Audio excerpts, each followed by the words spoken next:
Did I just catch them saying that? I think I caught them saying that.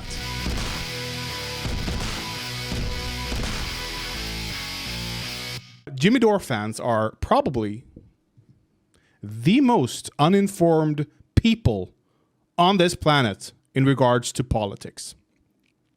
They constantly and continuously bring up Medicare for all, force the vote for Medicare for all.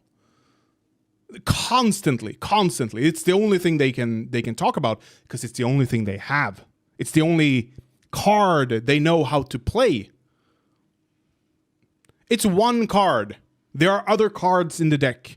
There are other ways of making progress. There are other ways of making political change.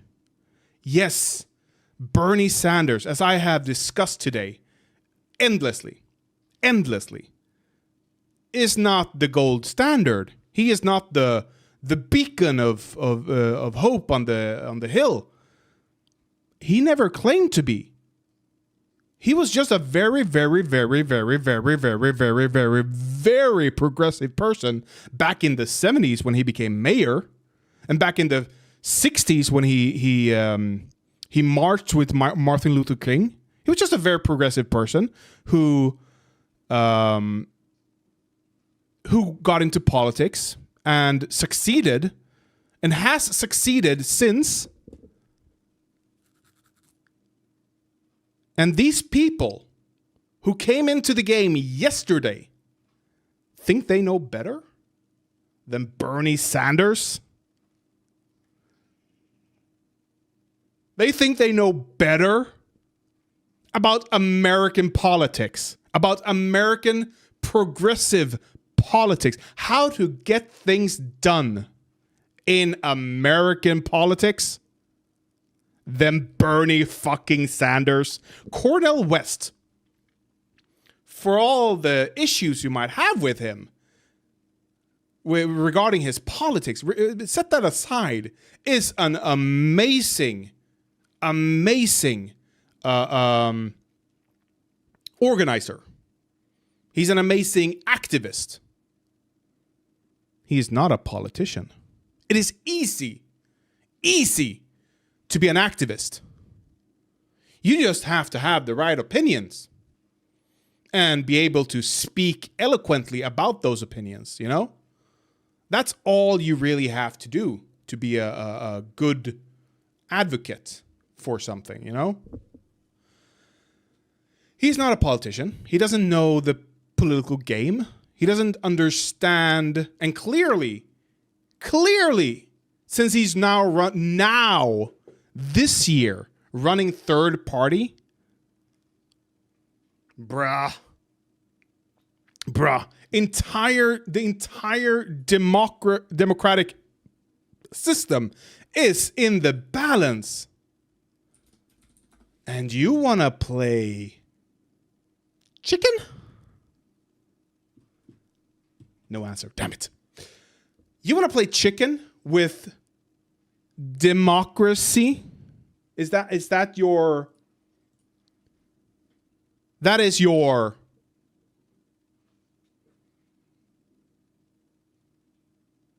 That is what you're doing, West. And the Dore fans, because they are so uninformed, don't understand, because Jimmy Dore never tells them, or the gray zone never tells them, that Republicans want to remove your right to vote. They are looking at Hungary.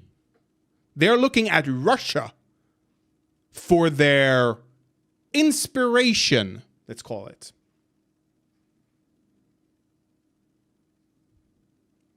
Now, if you think Russia or Hungary is in any way nearly democratic at all, you're dangerous. You're fascist. Speaking of fascism, Biden is a fascist. Biden is a fascist. Joe Biden is a fascist. Joe Biden is a fascist. Biden is a fascist. Does it really not sound a tad unusual for that? Your TV says every candidate except Biden is a fascist working for Putin.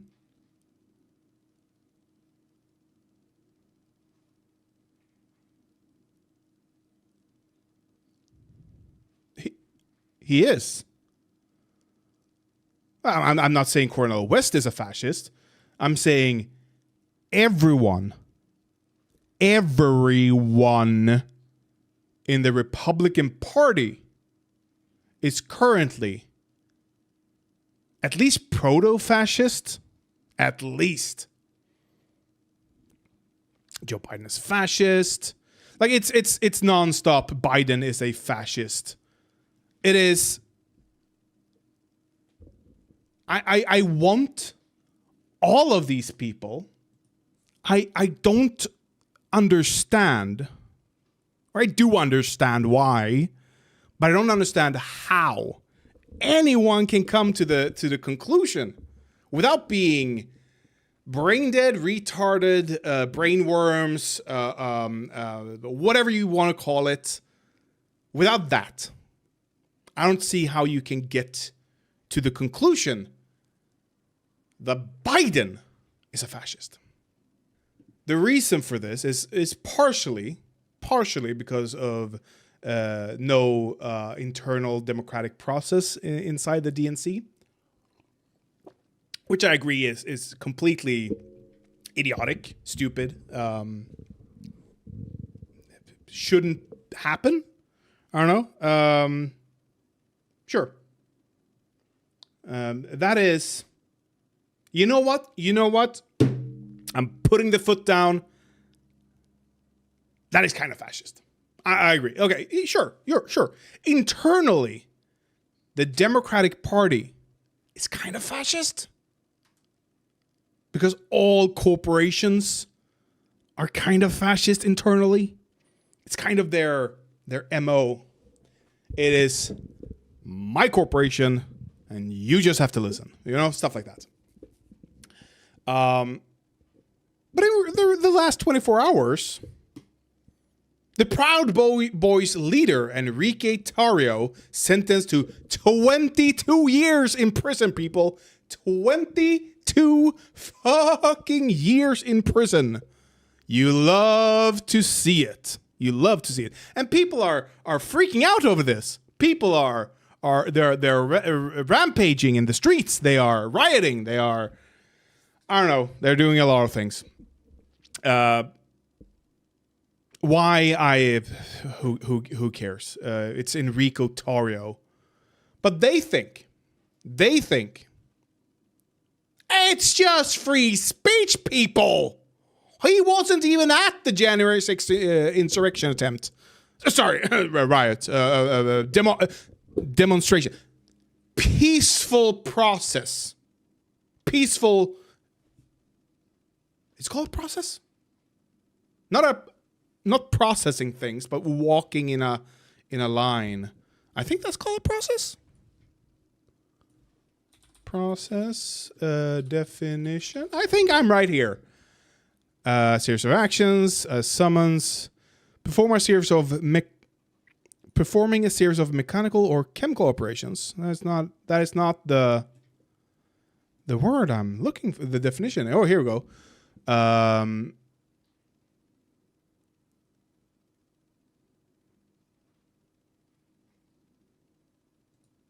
Oh, okay, whatever. Peacefully, not process. Oh God, peacefully walking, parading. That's a word. They're peacefully parading through the Capitol. Okay, it wasn't an insurrection. They weren't chanting "Hang Mike Pence." They weren't carrying weapons. They weren't smashing windows. They weren't killing police officers. They were peacefully parading through the Capitol, apparently. Okay? Just keep that in mind. So they think that because they were peacefully parading and Enrico Tarrio wasn't there, well, he wasn't there, so I shouldn't use finger quotes there, he can't be prosecuted for this. Hitler never, to my knowledge, killed anyone outside of war. He was in World War I after all, as a soldier, maybe an officer. I don't know. I don't see why that would exonerate him. He gave the orders. So if you're, let's just hypothetically, you're the head of a cult, okay, that lives on a ranch in Los Angeles. And you've recorded some songs with the Beach Boys. Guns N' Roses later goes on to cover one of your songs even. Now, there's nothing illegal about that yet, right? But then, cult members, a lot of cult members even, go on to do criminal things. That's strange. It seems to be a nexus around a certain person within this. Petty crimes, it's nothing, it's not really a thing yet, you know? Oh, they're selling some drugs here, they're doing some drugs there, they're hippies, you know? So far, sure. Nobody will put away a leader of a gang that does petty crimes, you know? But then one of those guys, or not one of them, multiple of them, murder people. Murder a very famous person even. A movie star. Now the tentacles of the legal system, they're there. They care. And that's the important thing. A life was taken, so they cared. So they arrested the people involved, including the leader who wasn't there. Because he's the fucking leader. Why did they do this? Because their leader told them. Helter skelter. All these, the fact that you're not, I use my money to order a hit job on someone. I didn't murder anyone. Did I? Of course I did. Without my money, that person would still be alive. Without Enrico Tarrio, someone else would have been there, of course. Gavin McInnes, he should pray to his lucky star right now. But without Enrico Tarrio, someone else will be there, sure. But the people who rioted chose Enrico Tarrio, and he accepted. And Enrico Tarrio planned an insurrection, for crying out loud. Enrique Tarrio plans for January 6th.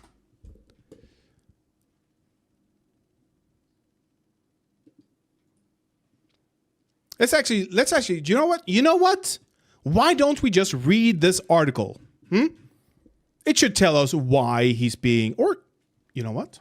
I see there's a video actually. It's not an image, it's a video.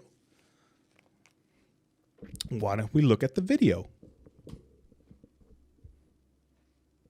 Maybe it's just text on ads. I hate ads. Yeah. 22. What happens if I do this? Because I have ad blocker. It's the same. Okay, you know what? can I 26, 24, whatever. So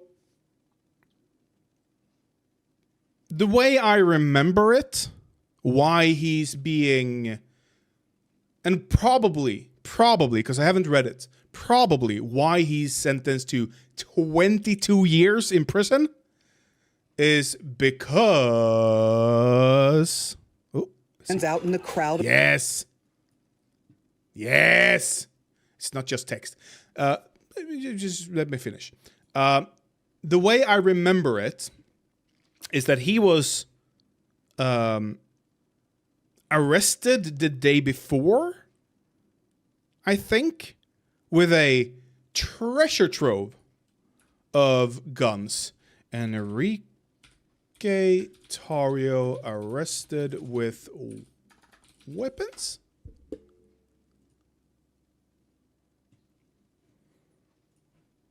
Here.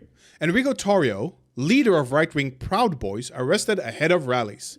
He was charged with destruction of property related to his role in burning a Black Lives Matter banner and a firearms offense. The leader of Proud Boys, the violent far-right group, was arrested in Washington, D.C. and charged with destruction of property. Wait, is this just for the BLM thing? Which I read today even. He took the fall for that because they wouldn't be able to pin him with a hate crime for it because he's black. He's not white. He might look a bit white. He might be a bit white passing, but he's not white. DC police said Tarrio... What date was this? January 5th. So on January 4th, he was arrested.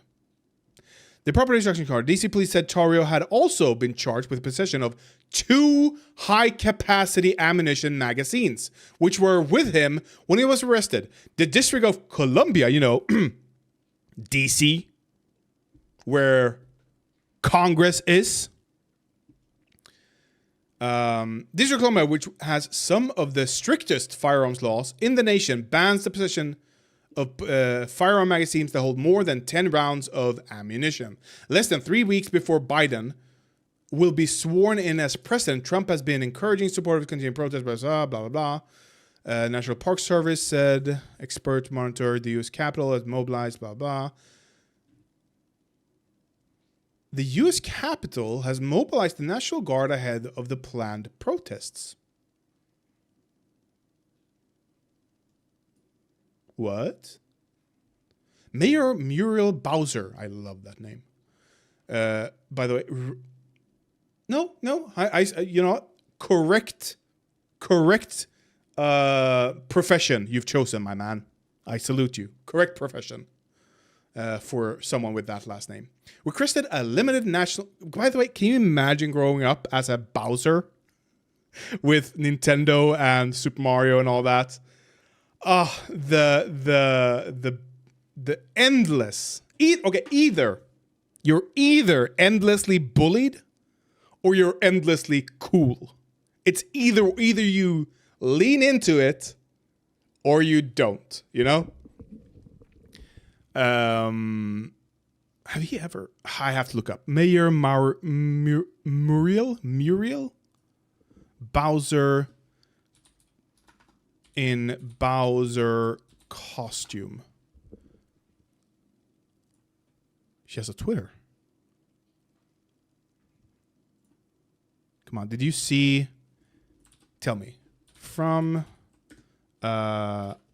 Super Mario Bros.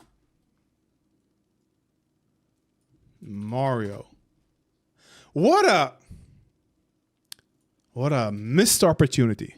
She should have gone to the Super Mario Bros. Movie dressed as Bowser. Hello? Does nobody understand modern social media? Your name is fucking Bowser. Just lean into it. Just have fun with it. God, these people are boring. Bolster Metropolitan Police Department and has asked local area residents to stay away from downtown DC. I wonder what happened with those. Trump was asked to condemn the Proud Boys and stand back and stand by, famously. But okay, so he was in possession of high capacity firearms.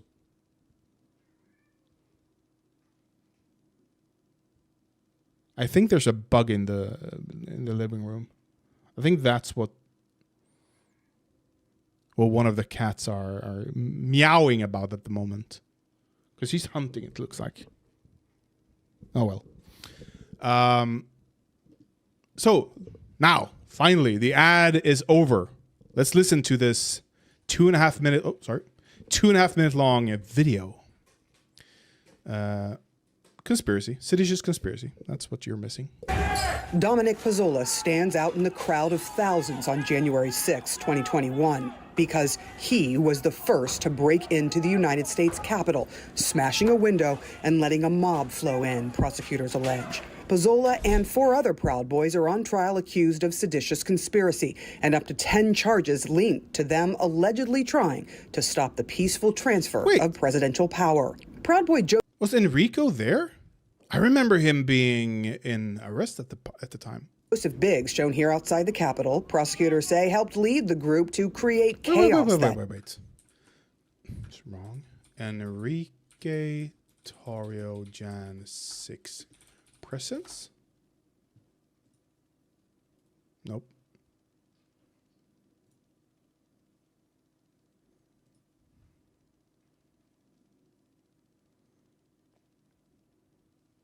I can't tell if these images are from Jan 6 or some other place. I mean, it's why don't we Enrico Tarrio. There we go. We do this and then we do that and we do time. No. Okay, tools, anytime, custom range, thank you. 121. And then we go images. Can we? No? So it just reverts back to whatever. 1/6/21. Oh, from. That's the wrong. Nope. Let's do 2, actually. Right, I forgot that. He's a prolific informant. Oh, I remember that. Oh, he's a Fed. He's a fucking Fed. Okay, now we're too far into the future. So let's just go 1/8. He's Cuban. That's right. He's not. Hey, Tommy Liu. He wasn't present. Okay. So why did didn't she say he was present? Didn't she say he smashed the windows, or did I mishear that? Dominic Pezzola stands out in the crowd of thousands. Why did I think it was Tarrio? On January 6, 2021, because he stupid, was the first to break into the United States Capitol, smashing a window and letting a mob flow in, prosecutors allege. Pezzola and 4 other Proud Boys are on trial accused of seditious conspiracy and up to 10 charges linked to them allegedly trying to stop the peaceful transfer of presidential power. Proud Boy Joseph Biggs, shown here outside the Capitol, prosecutors say helped lead. Tari couldn't go near Capitol with his previous action. He was already banned. Yeah, okay. So because of him possessing the high capacity magazines, he was banned from the Capitol. Got it. As I remembered, but I just misheard. The group to create chaos that day, having tweeted when the presidential election was called for Joe Biden over Donald Trump, "This is war." And after he and other members got into the Capitol, prosecutors say he filmed himself saying, "So we just stormed the effing Capitol, took the effing place back. That was so much fun." Tarrio, not these guys. At the moment, I don't really care about them. That's not Enrique. That's not Enrique. Is that Enrique? That was Enrique. Okay, here we go. Zachary Real, another president of a local I just subbed, by the way. We can always use more lefty channels. Thank you, Liu. Thank you. Proud Boys chapter I always in appreciate a new Philadelphia. sub. Proud Boys! And the most well-known of Here the we Proud Boys, former national chairman Enrique Tarrio. Prosecutors say he helped plan the whole thing from late December on, even creating a new Proud Boy group just for January. So he's arrested for using speech? Oh my God! 22 years just for speaking? How is this possible? January 6th, called Fascism, I call. the Ministry of Self-Defense. But since then, did you help plan the Capitol attack on January 6th? Were you involved with the Proud Boys in planning what happened? Absolutely not. He's the fucking leader. What? Absolutely not. Of course you were. Stop lying. Tarrio is the only Proud Boy charged in the case who was not physically in Washington, D.C. on January 6th. But during and after the breach, prosecutors say Tarrio made clear what the aim was in his social media messages, which I read to him for his response in February. Proud of my boys and my country. Lol. Don't leave. Yes. The day after the siege, you posted, "I'm with you, we're all with you, you make this country great, never stop fighting." That sure sounds like you were condoning everything that happened. No. He meant peacefully, of course. Yeah, he's the leader, which begs the question, how does a person of color Cuban end up leading freedom pro? Simple. Racism isn't internally consistent. It's more feelings based, and there's always the good ones, you know? And there was a splinter group after January 6th, I believe. Let me do this so I don't reveal unnecessary details. Proud Boys Splinter Group. Yep. Proud Boys splintering after Capitol riot. Revelations about leader. Will more radical factions emerge? The Proud Boys are having a rough time. The self-described Western chauvinist drinking club has been a refuge for white supremacists, blah, blah. Insurrection is Capitol last month. The group is in some disarray as state chapters disavow the group's chairman and leader, bicker in public and in private about what direction the Proud Boys in. So essentially, what they're doing is going. Oh wait, wasn't there a message about that? I think there was a message that said we elected him as cover. He's not the real leader. He's just a figurehead. Like stuff like that. They really don't like him internally. They just used him because he's not white. It gives them cover. But I thought the right was the side of facts over feelings. Oh boy. Oh boy. Wasn't there a there's a famous I know you're joking there, but I can see the smile. I'm just there was a famous Reddit post, or maybe it was on the Donald even, that went, I don't know how we can call ourselves, or something like that, facts over feelings people. The left has co-opted. The left has co-opted facts over feelings. Nope.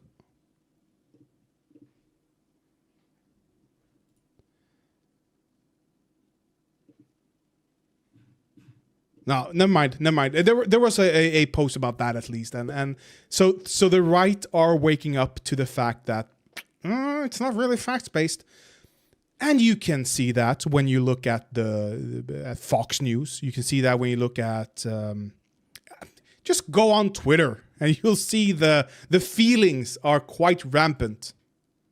that day. I'm not going to tell you that I condone the violence that happened. Wait.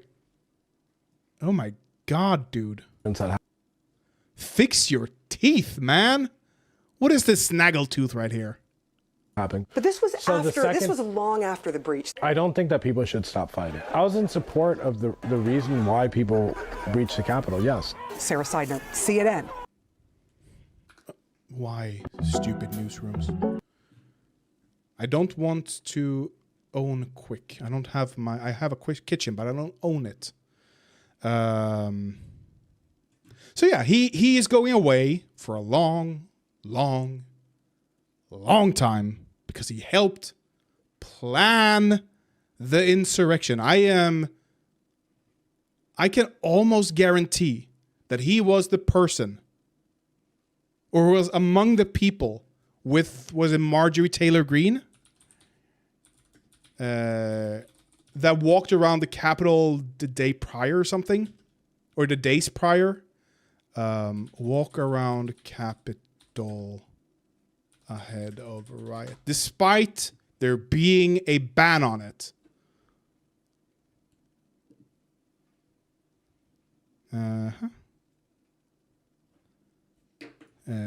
Capitol tours prior to Jan 6.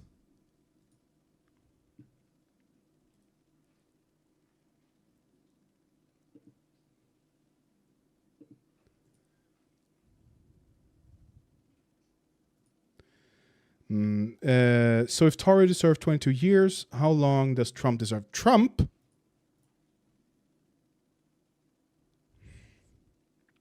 It's a tricky question for the simple fact that... Nah, fuck it. It's not a tricky question.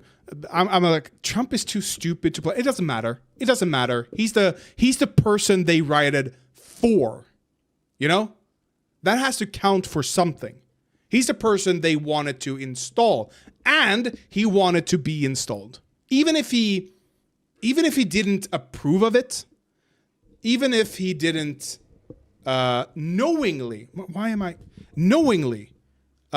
plan anything himself, even by all that, he knew about it, he condoned it, and he wanted to be a part of it. He's reportedly fought the driver from where his speech was, because the driver wanted to take him back to the White House. And he's like, no, I'm going to the Capitol. I'm with my people. I want to riot too. Imagine if he had been there. Oh, how much I would have given to that. He's like, these are my people. Let them carry guns. I don't care. So no, fuck him. He deserves life. He deserves multiple life sentences. He deserves... If we're gonna have capital punishment, go ahead. Stand back and stand by. Yep. Let's see here. On the eve of riot. So maybe Tario wasn't there. But there was most likely Proud Boys present. Can I just see the... It's just talking? There we go.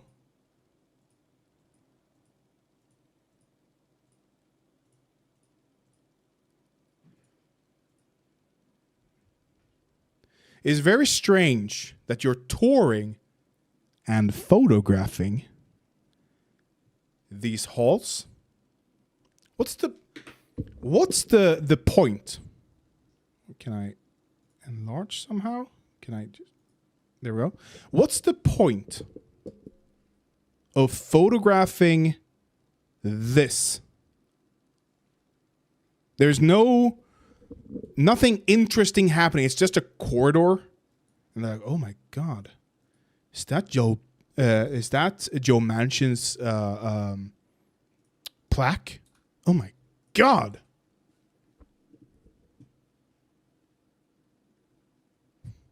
Speaking of fascism, by the way.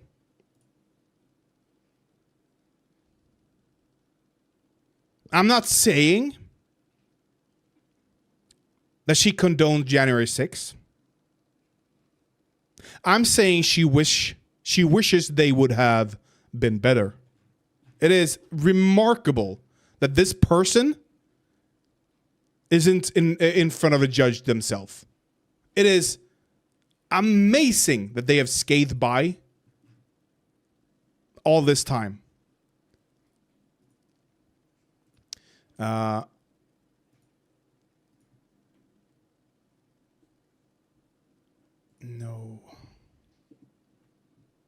When MTG up for re-election again? Oh, let's look at that. MTG election.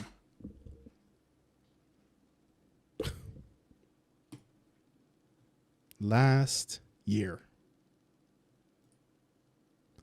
Last motherfucking year. Georgia's 14th. She got... Oh, Republican versus Republican. Can I get a... 2012. Republican versus Democrat. Oh boy, that was a... Oh boy. I can understand why Democrats do not run in this district. Oh boy. Look at that. Incumbent, nobody cares. Again, barely scratching the surface. Oh! We're seeing movement, people. We're above 35, almost at 35%. Yes. She still got 66% of the fucking votes in 2022. Can I get a next election?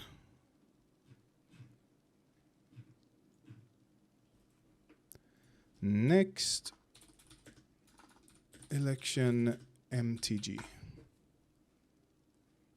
Ballotopedia, okay. 2024, who is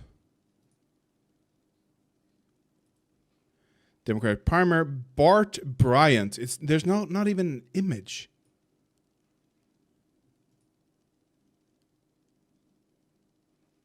The primary will occur on May 21st, 2024. The general election will occur on November 5th, 2024. Additional general election candidate will be added following the primary. Why is there already two Democrats in the primary when there hasn't even been or in the general, I mean, when there hasn't even been a primary yet? Whatever. 2024, November 5th, 2024. Thoughts and prayers for American democracy at that moment. Holy shit, I won't be able to sleep that day. I'll absolutely be having a vigil, perhaps even. It's not entirely out of the question that there will be a vigil following the next election. Let's hope there isn't. So how will American democracy be murdered following the next election? Possibly, at least. Possibly. At least if Republicans get their way. There's a new project called Project 2025 from the Heritage Foundation. But it's pretty much sanctioned by everyone, it seems. There's an endorsement list, an advisory board. Just look at this advisory board. I mean, I don't know that much about Frederick. Was it Douglass? Yeah, Frederick Douglass. I don't know that much about him. I have a sneaking suspicion that he wouldn't be okay with Republicans fucking with voting rights for minorities. I have a sneaking suspicion of that. I haven't been able to confirm it, though, to be fair. But the right seem to love Frederick Douglass. I don't know. I don't understand why. But anyway, you can see here there is every possible foundation that the Republicans are involved with is involved in this project. So what is the project, you ask?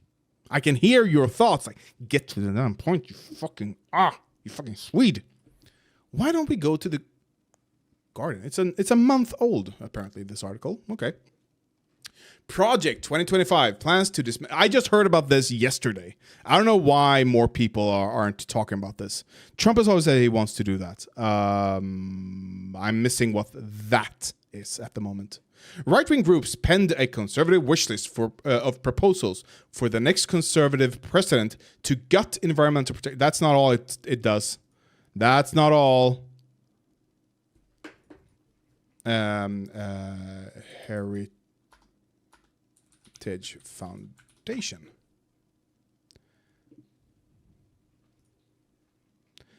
Right. Of course. I'm talking to you, Tommy, by the way, when I said that. Conservative groups draw a plan to dismantle the U.S. government and place with Trump's. There we go. That's the correct headline. What Guardian? What the fuck is this? Environmental protections? Please. It's so much bigger. With more than a year to go before 2024 election, a constellation of conservative organizations is preparing for a possible second White House term for Donald Trump. Yeah, if any Republicans have a chance even, it is Trump. If Democrats manage, it would be so sweet. If they manage to ban Trump from the ballots for president or for national office in general, so sweet, because it would remove Republicans from the ballot entirely, pretty much. It wouldn't be. Then we might actually be able to do a third-party run. If Democrats successfully dismantle Republicans, because the only way they survive is if they win, and the only way they win is with Trump. If they manage to do that, next election is gonna be sweet.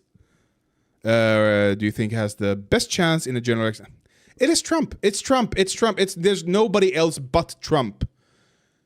Because if for some magical reason 538. There we go. Anyone, like DeSantis, he has no chance at all. He can't win over independents. He is a black hole when it comes to charisma. Ramaswamy, he's not even running for president. He's gunning for vice president at the moment. Haley, Pence, please. The thing is, Trump has 52% of Republicans. That is 15%. Isn't it? 15% of the entire population that he has in his pocket. Well, maybe it's 43% that he has in his pocket. But still, these people are not going to vote for anyone but Trump. Period. Who the fuck is Bergram? Was he on the debate stage? This is the goofiest motherfucker I've ever seen. Is he a person? Is this a clone? Did someone clone RFK? Oh, sorry, JFK and got some parameters wrong, perhaps?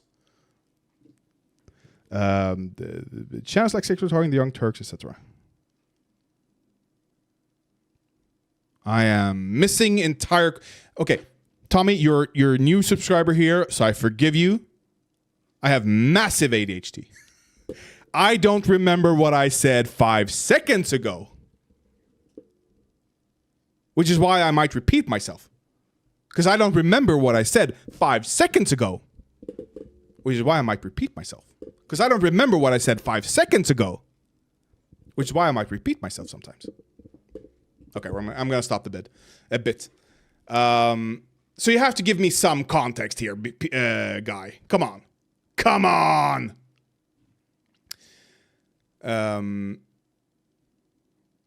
So yeah, if they dismantle the Republican Party, this whole thing, it's a moot point. It's moot. Lots of lefty channels tell me Trump has the worst chance in the general. Really? No. Trump's... Okay, wait. Just to be clear, Trump probably has a worse chance with independent voters. The issue is that without the Republican base voting for you, what's the fucking point? Even if you get 10%, or sorry, not 10%, even if you get half, even if you get half of independents, you're not going to win because you're not Trump, so you won't get the Trump base, most likely.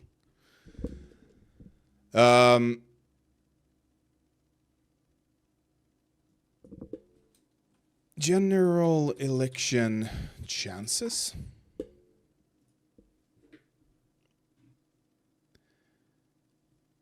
So you're saying that Trump will do the best out of all the Republican candidates because Trump will lose all independent. I'm not saying he will lose all independents. I'm saying he won't win as much as, say, Pence. I think, okay, fair enough. Pence. Even Mitt Romney, actually. Pence and Romney. If Romney went up against Biden, I think Romney would have had a massively good chance against Biden today. Thanks to Trump. Prior to Trump, I think Biden would still have won. But thanks to Trump, I think Romney would have had a good chance if he ran today. Same with Pence, because with independents again, maybe even Democrats actually today. With Republicans, it's impossible for Pence. So I'm not saying that Trump would. He did. It's a relative. Go back to Germany, 1930s Germany.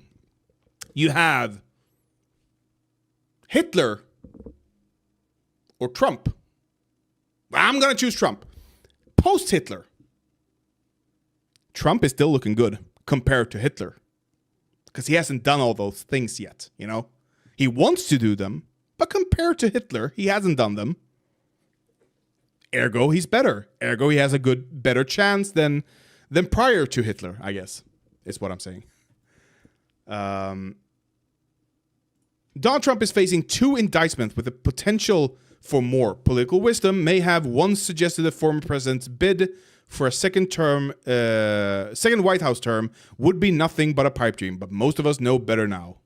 Trump is not only in a historical strong position for a non-incumbent to win the Republican nomination, but he's in a better position to win the general election than at any point during the 2020 cycle and almost at any point during the 2016 cycle. Whoa, really? This is actually worse than I assumed, if we are to trust CNN politics.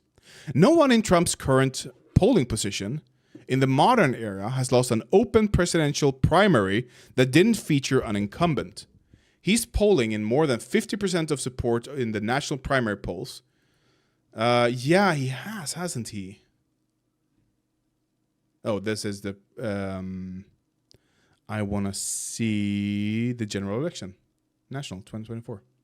You can see it's Trump +1, +1, +4, +1 to Biden, +4 to Biden, +3 to Biden, +3 to Biden, +4 to Trump, +5 to Trump, +2 to Trump, +1 to Biden, +6 to Trump. And that's Reuters. Are they more conservative leaning? I don't know. Maybe. But it doesn't look like a cakewalk against Trump, you know? National polls, the 3 prior candidates in an open primary were pulling in more than half the vote in primary surveys. In the second half of the calendar year before blah, blah, blah, today, Trump's closest primary competitor fallen below 20%. It looks back, blah, blah, Obama didn't nearly, blah, blah, blah, blah, blah, blah, blah, blah. I'm just saying blah, blah, blah, because I'm not reading all that. Whatever. Okay, we're talking about Project 2025, people. Please, focus. Dismantle the federal government and replace it with a vision closer to his own, led by the long-established Heritage Foundation think tank and fueled by former Trump administration officials. The far-reaching effort is essentially a government in waiting for the former president's return. Yeah, they are recruiting people. I think 50,000 people is the goal to recruit.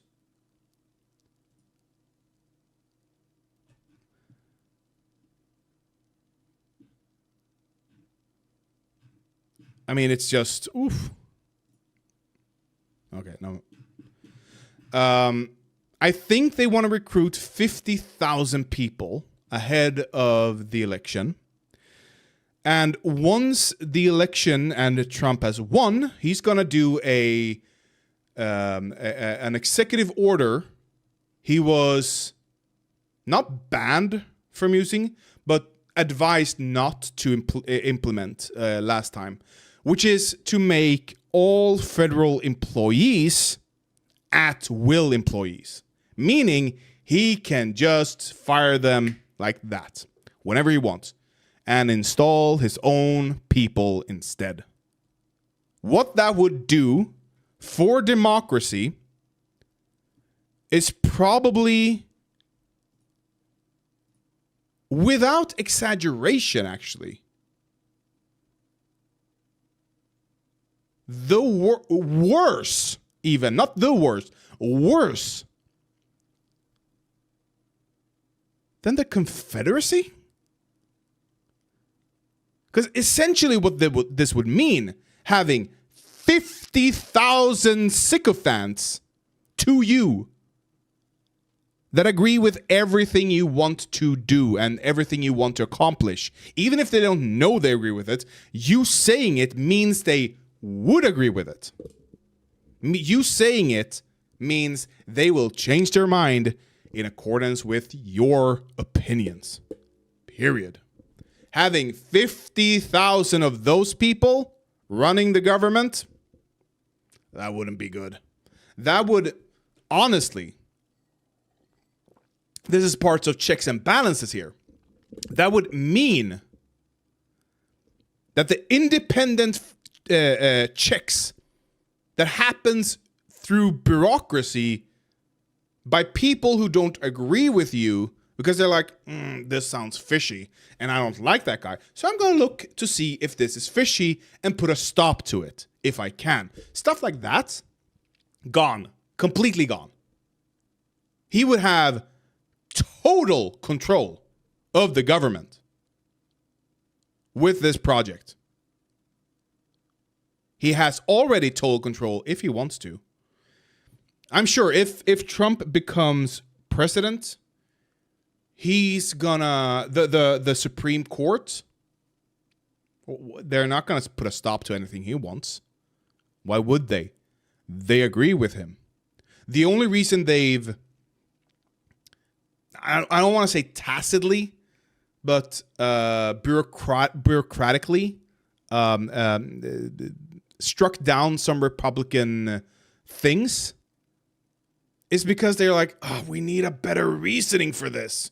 Seriously, they're asking for better legal standing.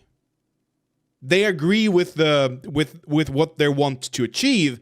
They just want better legal standing.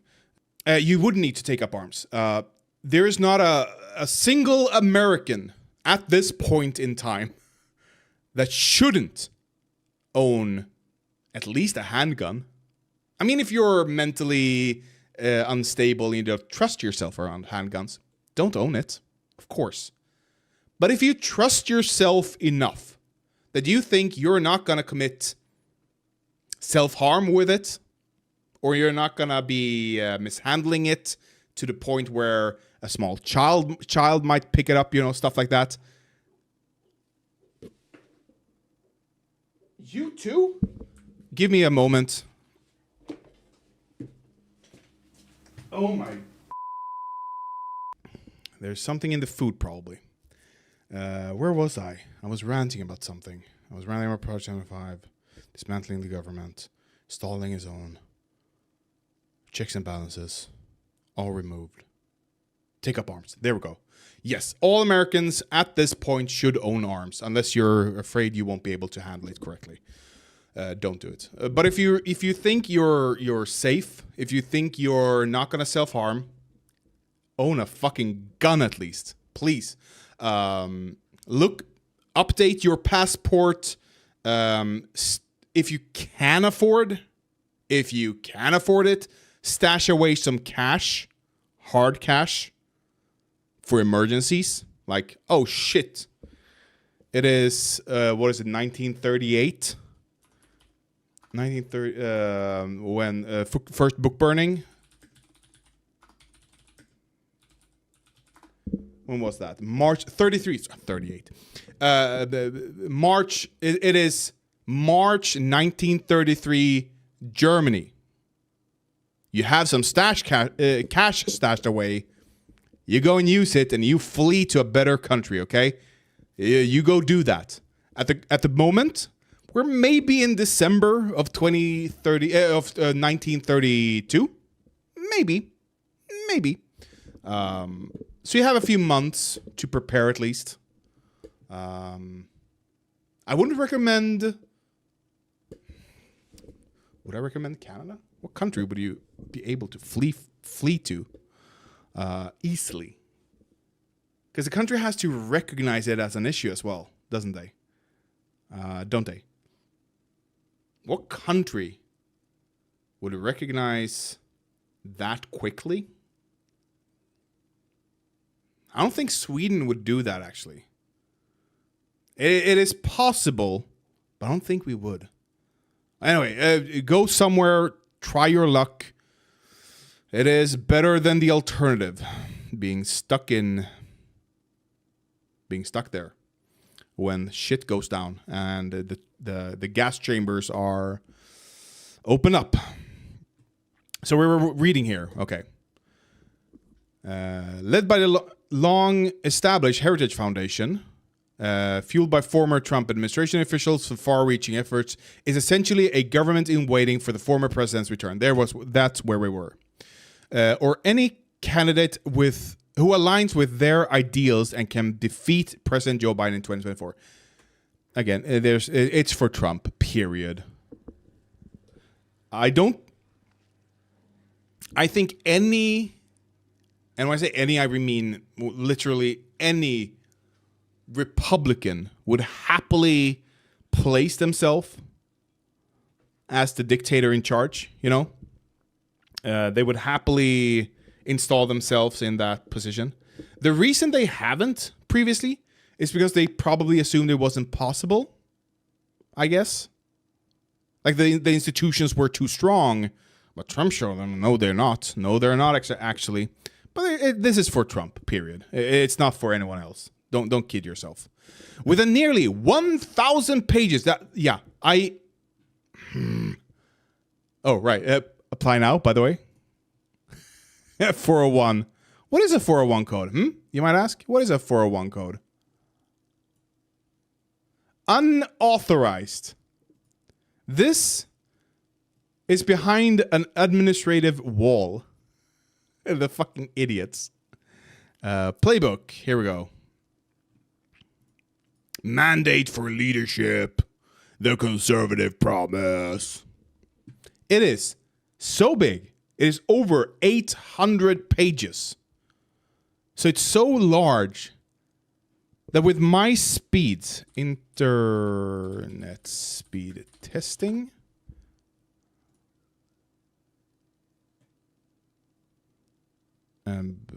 what is happening here? Download? I don't... Okay, go. Strange... font that I didn't really recognize. And why aren't you? No. Fuck you. I don't care about that. With my download speeds, it still took a long time. Oh, sorry, 920 pages even, but that's including the... Like, you can scroll and scroll and scroll and scroll and scroll and scroll and scroll and scroll. I found this yesterday. I'm like, oh, that could be interesting to read, to see what they think, what they want to do. But I'm not reading 900 fucking pages. No way I'm doing that shit.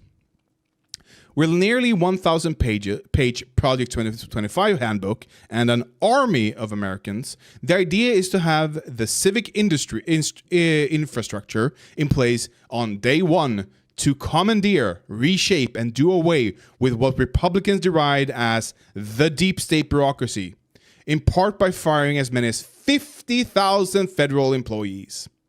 We need to flood the zone with conservatives, said Paul Dance, director of 2025 Presidential Transition Project and a former Trump administration official who speaks with historical flourish about the undertaking. This is a clarion call. A clarion call, really?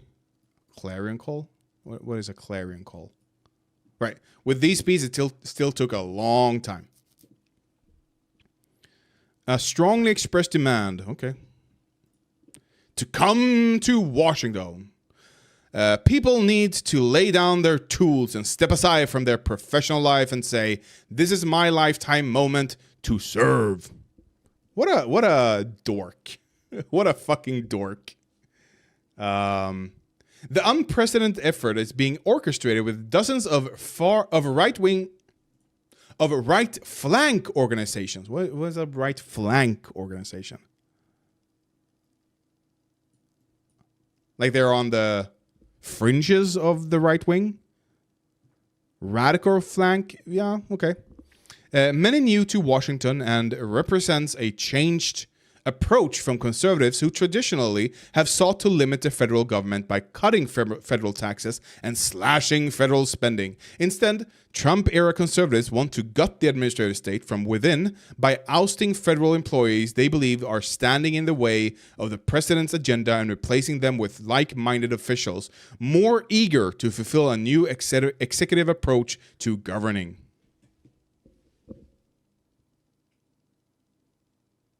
You're not going to puke on me? Okay. The goal is to avoid the pitfalls of Trump's first year in office when the Republican president's team was ill-prepared. His cabinet nominees had trouble winning Senate confirmations, and policies were met with resistance by lawmakers, government workers, and even Trump's own appointees, who refused to bend or break protocol or in some cases, violate laws to achieve his goals. He wants them to bend the rules. He wants them to break the laws. Who was it that he appointed? He said, if I knew he would not disavow, if I knew he would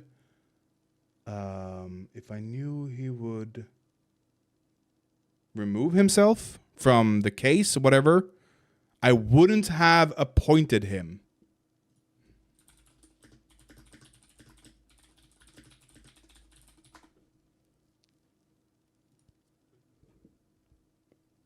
Sessions. Right. So everyone in this 50,000 strong army is going to be informed to do whatever Trump wants them to. No, not Will Barr. Sessions. While many of the Project 2025 proposals are inspired by Trump, they are being echoed by GOP rivals Ron DeSantis and Vivek Ramaswamy, and are gaining prominence among other Republicans. And if Trump wins a second term, the work from the Heritage Coalition ensures the president will have the personnel to carry forward his unfinished White House business. So essentially, this is just a grab. A grab of US federal government. They will, if they win, and they might, they will dismantle everything that democracy relies on to function. Everything. Doesn't matter. And the fact that morons like Jimmy Dore can't see that tells you something, right? It should inform you about something.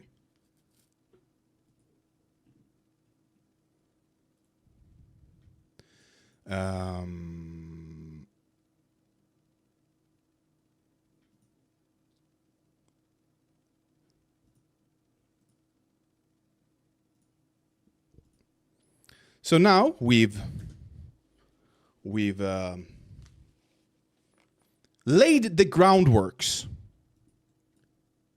for why Jimmy Dore and his sycophants are such fucking morons. Seriously. So I say on Twitter, what an amazing way to engage. Just say, oh, here, I say this. Stop with force to vote. It's over. It's been over for years, but you guys never stop talking about it. Play some new tunes. I want to hear Chinese democracy for once. What would a floor vote for M4A have accomplished exactly that we don't already have? So this guy responds, I understand why you'd love us to stop talking about the straight up betrayal by Bernie and the fraud squad. That's how you know they're Dore fans. But luckily, Dems don't have their own private censorship brigade on this side any longer. They never had? What are you talking about? But these are Dore fans. They are Muscovites, actually, even. And I reply to him, what an amazing way to engage. Just say nothing and act like it's a trump card. Pun intended. You said nothing of value. Your existence is meaningless. And this guy replies, you have healthcare, don't you? Yes, I do. Yes, I do. But if I even have universal healthcare. But if the choice stands between democracy and not democracy, it is pretty clear which choice you should take. You first dismantle the Republican Party, then you run a third party against the Democrats when Republicans aren't even a question anymore. And that third party is going to run on one single or two issues, maybe perhaps even on two issues. Ranked choice voting and universal healthcare. Those are the two issues that they need to run on and that they should only focus on pretty much. Everything else is second to that. Okay. So we've laid the groundworks for Jimmy Dore. We've explained why democracy as we know it, as we understand it, as we maybe not want it, but prefer it over not having it, you know, is in the balance. It is up in the air. If in 2 years' time, let's make that 5 years' time, you will have re-election. No, actually, I'll make that 3 years' time. If you'll have re-elections in America. Now, I don't live in America, but my mom's American. I have family in America. I like America in general, you know, people-wise. I like American movies even, you know? I like American music. I like YouTube. And YouTube and Twitter, actually, are very American in culture. Or at least the channels and the people I follow on Twitter are. Now, it would still suck for me, personally, if America weren't a democracy anymore. Why? Because everything that happens in America is downstream to us, or is upstream to us here in Europe. Everything. Sushi was introduced in America. 10 years later, got it in Sweden. Like we have a multiple of these examples of running back and forth.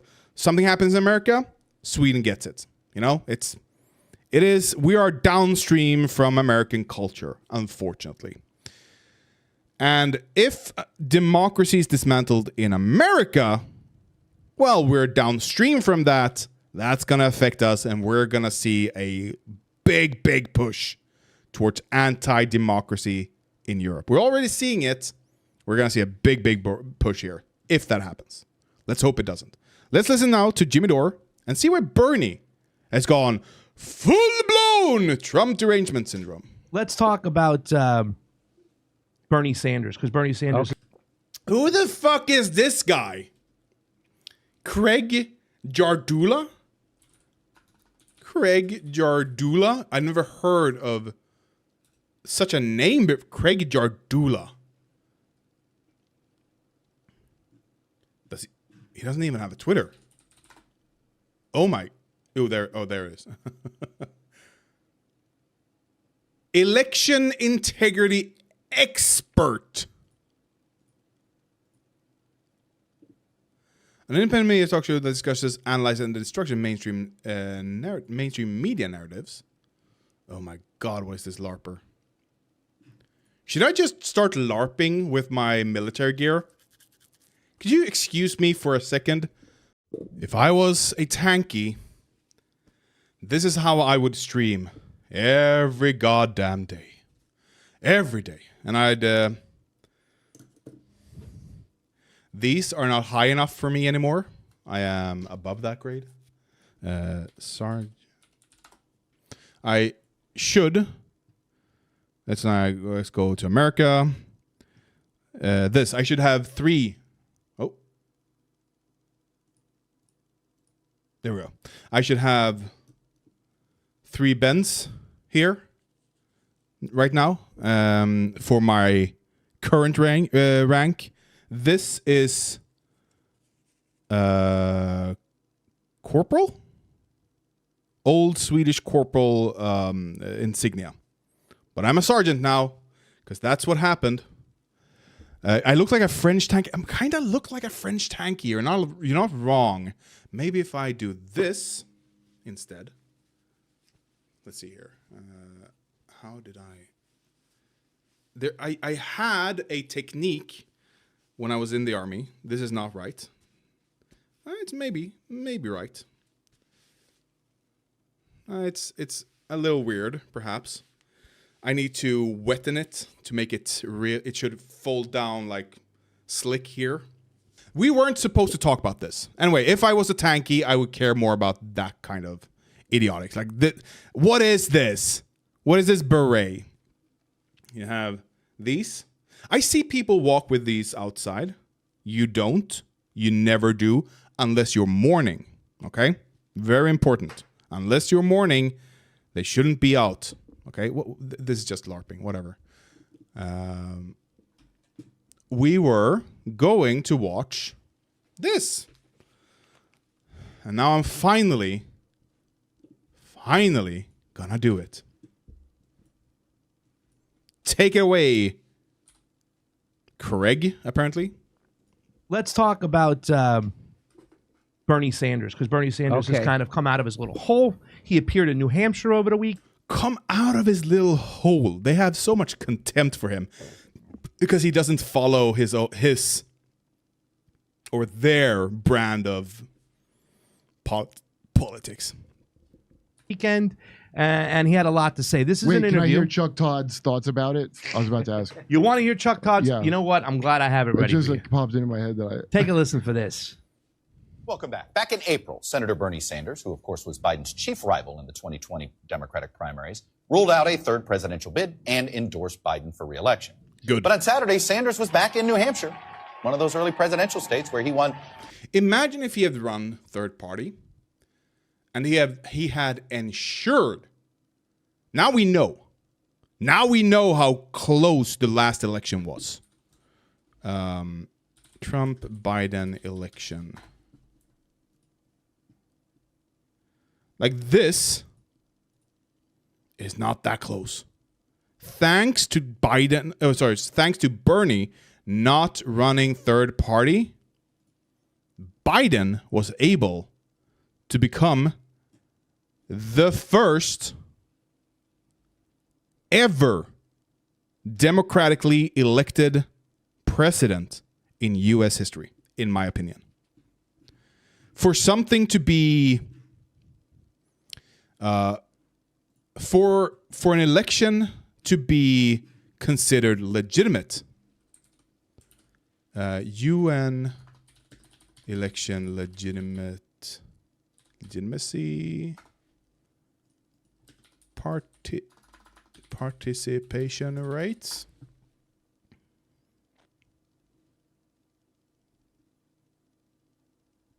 Whatever. I think that the UN has a threshold of like 70 or 80% of participation in elections for it to be considered democratically correct.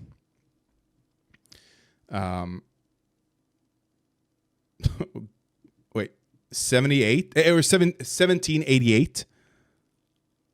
What is anti-administration party?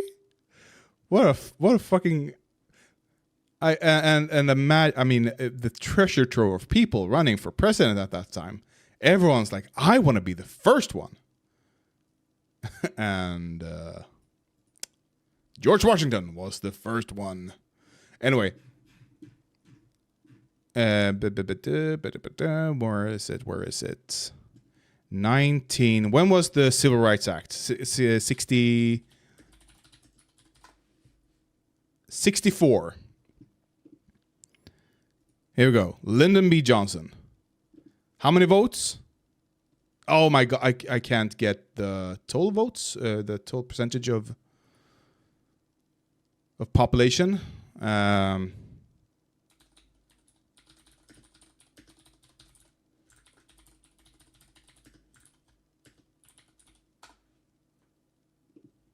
Voter turnout. That's the word I'm looking for. Total. And this is just to 2016. Total participation in the US. It didn't even crack 50%. That's how bad it's been. It hasn't even cracked 50%. Biden was the first one to get elected with more than 60% of the votes. Trump wasn't the first to go over... No, sorry, here we go. 60%, yeah. 1968. Oh, Nixon. Wasn't that the fuckery election, though? Nixon Agnew? Who the fuck is Agnew? Spyro Agnew? Oh, well. He is the first to be actually democratically elected since 68. In my opinion. Yeah, but I mean, is this post-Watergate? It is, right? Watergate.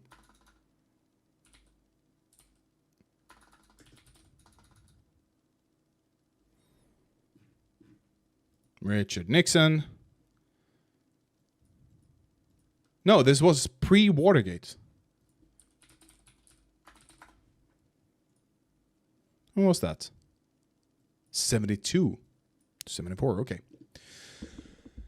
But yeah, so since Nixon, apparently, Biden is the first, in my opinion, actually democratically elected president, thanks to Bernie stepping aside.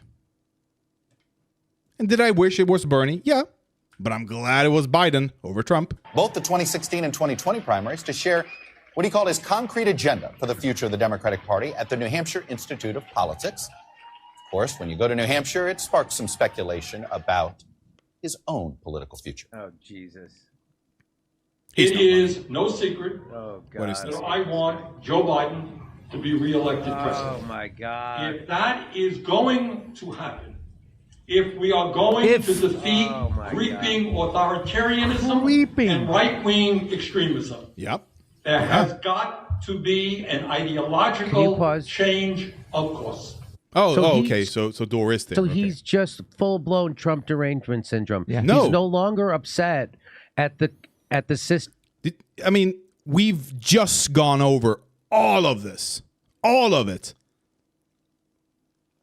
All the ways in which Trump is trying to dismantle democracy and install himself as a dictator, possibly a president for life like Putin has, where Putin has elections, possibly. System that made people desperate enough to vote for Donald Trump. He's acting like Donald Trump is the problem. Bernie Sanders is a No, he's not. No, he's not acting like Trump is the problem. He's acting like Trump is the manifestation of the problem at the moment. This is like you have cancer, okay? Let's take cancer as the example here. The cancer is ravaging through the body. And you can cut out the cancer. It might still reappear, but you can cut off the cancer and you can save the body for now. You can save the person's life. Maybe it reappears and you do something then. By saving the person's life, however, you give the person the ability, the possibility to change their circumstances. Maybe it's a chemical exposure or whatever. Change their circumstances to save their lives and to not have cancer creep up again in the future. It might. Even if you remove yourself from toxic exposures, it might still reappear. But you've taken steps against it. And the first step is to remove the fucking cancer. A fraud and an enemy of America. And that's whoa. not Did he call- that guy's a funders is to vote for Donald Trump. He's acting like Donald Trump is the problem. Bernie Sanders is a fraud and an enemy of America. Is the problem. Bernie Sanders is a fraud and an enemy of America. I must mishear him. I have to mishear him here. Trump is the problem. Bernie Sanders is a fraud and an enemy of America. What? So on the one hand, he wants him to run third party. But on the other hand, that dude's an enemy of the people? I must have misheard him. I have to have misheard him. Is the problem. Bernie Sanders is a fraud and an enemy of America. He really said that. Yes. Yes. Dore does not think Trump is a danger to America. Dore does not think Trump. Dore loves Trump, actually. Dore is rich. Dore is not only a misogynist. I don't have proof, but I'm thinking that he's more than that. Like I don't want to say racist, but maybe. What I do know is that Jimmy Dore wouldn't weep, wouldn't struggle, wouldn't care that much if Donald Trump was elected. He probably think it's a good thing. He's gonna dismantle the U.S. government? Oh, Charlie, that's a good thing, isn't it? That's who Dore is. Okay, you know, I'm not going to say he's racist. I'm going to say he is too stupid to understand the stakes. That is his issue. And that's not an I example. don't That think guy's he- a fucking liar. That guy's a liar, and what he's doing is He's a politician.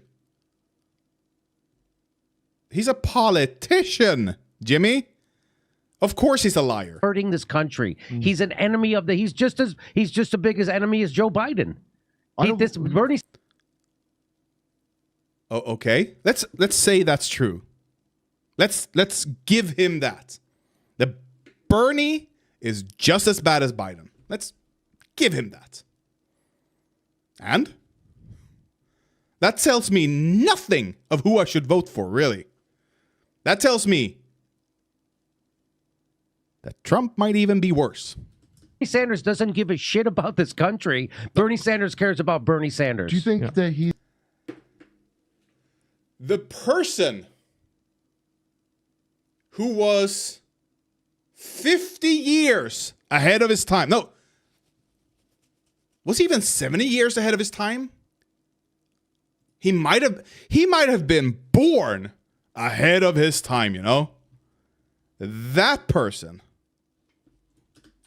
He's an enemy of the. He's just as big as enemy as Joe Biden. Bernie Sanders doesn't give a shit about this country. That person doesn't give a shit about this country. The person who had the first Pride Parade in his town in US, the person who has been a trans ally since the fucking 70s, that person. Now he doesn't care about you. He cares about himself, you know. That person. He cares about himself, you know. He does want you to vote Cornel West because Cornel West will siphon votes from Biden, from the Democrats. Now, what good would that do? What's the logical conclusion of voting for Cornel West when he doesn't even have ballot access in all 50 states? Why do I want it to be here? How do you expect to win when the Green Party ballot access is it half even? Maybe it's half the population because you have in California. Do you have in you have in what's yellow? Ballot access legal action. Is that like everyone have access by default or something? Building GP in progress, so they don't even have Alaska or Georgia or it's they might fill up half the population to have access to him, but the other half, no. So he's not gonna be able to win even. So what good would a vote for Cornel West do? If Cornel West disbands his candidacy, maybe a week at the latest, preferably a month before the election, and starts endorses Biden and starts rallying for him, I'll forgive him for this. Fair enough, you know. Fair enough. You get to push your message, but you don't siphon the votes, you know? It's a high risk, but I can accept it somewhat, you know? Bernie Sanders cares about Bernie Sanders. Do you think that he's like doesn't know that he's lying? He knows he's lying. He knows exactly what he's doing. Kurt, he's the one who taught me how fucked up the system is. He's the one who told me we can't do this anymore. He's the one who told me we shouldn't fear Donald Trump, but the system that gave us Donald Trump. Bernie Sanders knows exactly what he's doing, just like fucking Kyle Kalinske knows what he's doing, and Crystal Ball. They're all frauds and charlatans, and they don't give a shit about working people because they're not working people. Oh, well. Like you are? Mr. Dore? Like you are? Yes, Sanders correctly identifies that it's the system and not the people in the system necessarily that is the problem. necessarily. Now, the system has rallied and formed itself into a neat little ball that you can just pick up and run with, you know? And Trump wants to run with that ball. He wants to smash the ball to pieces. He doesn't want to fix the ball. He wants to smash it to pieces so nobody can play with it. That's what he wants to do. But Dore, the moron, thinks, no. It's just a system. People aren't evil. People can't do... We can't oppose people because we have to oppose systems. And this should tell you something. I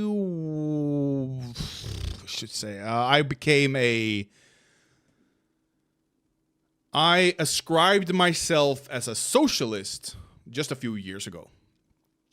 Prior to that, I was a social democrat, which prior to Nazi Germany, something like that, used to be, we should reform society to become a socialist society. We should do it incrementally so as to not create a fascist state by accident, you know?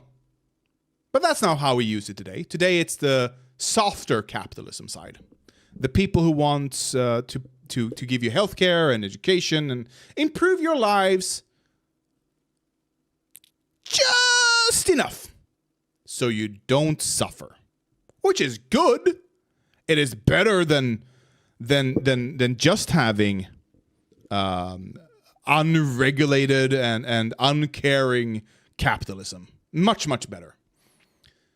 But a few years ago, I started listening to Vosh, and I have friends. I have a seriously deep communist friend. My closest friend even is a deep communist. He's never convinced me that commerce can just be made away with, that everyone can earn the same and yada yada. He hasn't convinced me that much, but I've always had a streak of serious socialism in me. He asked me like 10 years ago. I hadn't thought about it because he asked me about inheritance and how it creates obviously creates an unjust system where people who are born, just because they're born into a certain family, they get a lot of money. And I answered him. I took a few seconds and I answered him like, yeah, that's an issue. That creates an undue burden on poor people, you know? So I'm like, yeah, we can tax the shit out of it, you know? But a few years ago, since I started listening to Vosh, and he didn't use the term, but he described something that he's probably read a lot about through his social studies. And it's realistic utopia, I believe the term is. Realistic utopia. Yes.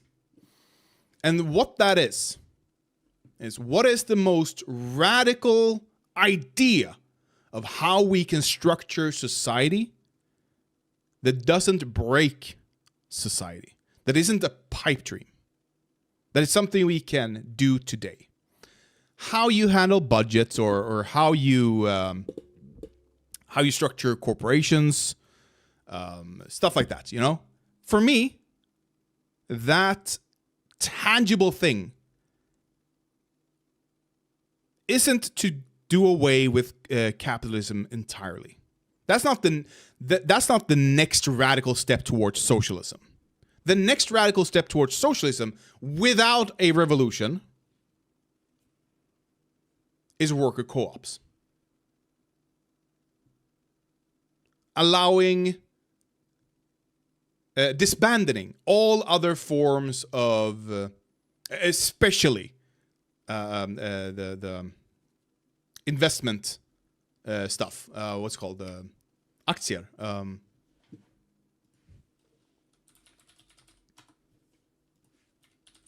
stock options, disbanding all those types of corporations, in favor of this. And you can do this in different ways. It doesn't matter. That's the goal.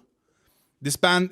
Maybe there are areas, or maybe if the corporation is too small, there are details that I'm not that concerned with. The point is, we want worker-owned corporations. And what this would mean, in effect, yes, there would still be uneven distribution of incomes. There would still be people who earn more because they're willing to sacrifice more. There will still be people who are richer than you can imagine people should be. Yes, that will still exist in that system. However, what won't exist is the CEO earning maybe 500 times more than you, That's not going to exist. 20 times more? I don't think that's going to exist either. Maybe. Probably not. Unless it's like a horrible company that nobody actually wants to work with. And they're like, I'll do it, but only for this pay. And they go, sure, whatever. Maybe twice more. Twice the amount that the cleaner does. I'll see. Sure. I'll concede that this system will still create such an environment. Yes. However, it will greatly reduce the billionaires' income because they wouldn't have stocks that just earn them money from nothing. They would still have to work. They would still have to be part of the workforce in order to make money. Stuff like that. That's the realistic utopia that I went, that's actually doable. And wouldn't that be socialism, actually? Sure. There would still be monetary money but socialism, worker controlled. There would only be workers in a worker co-op society.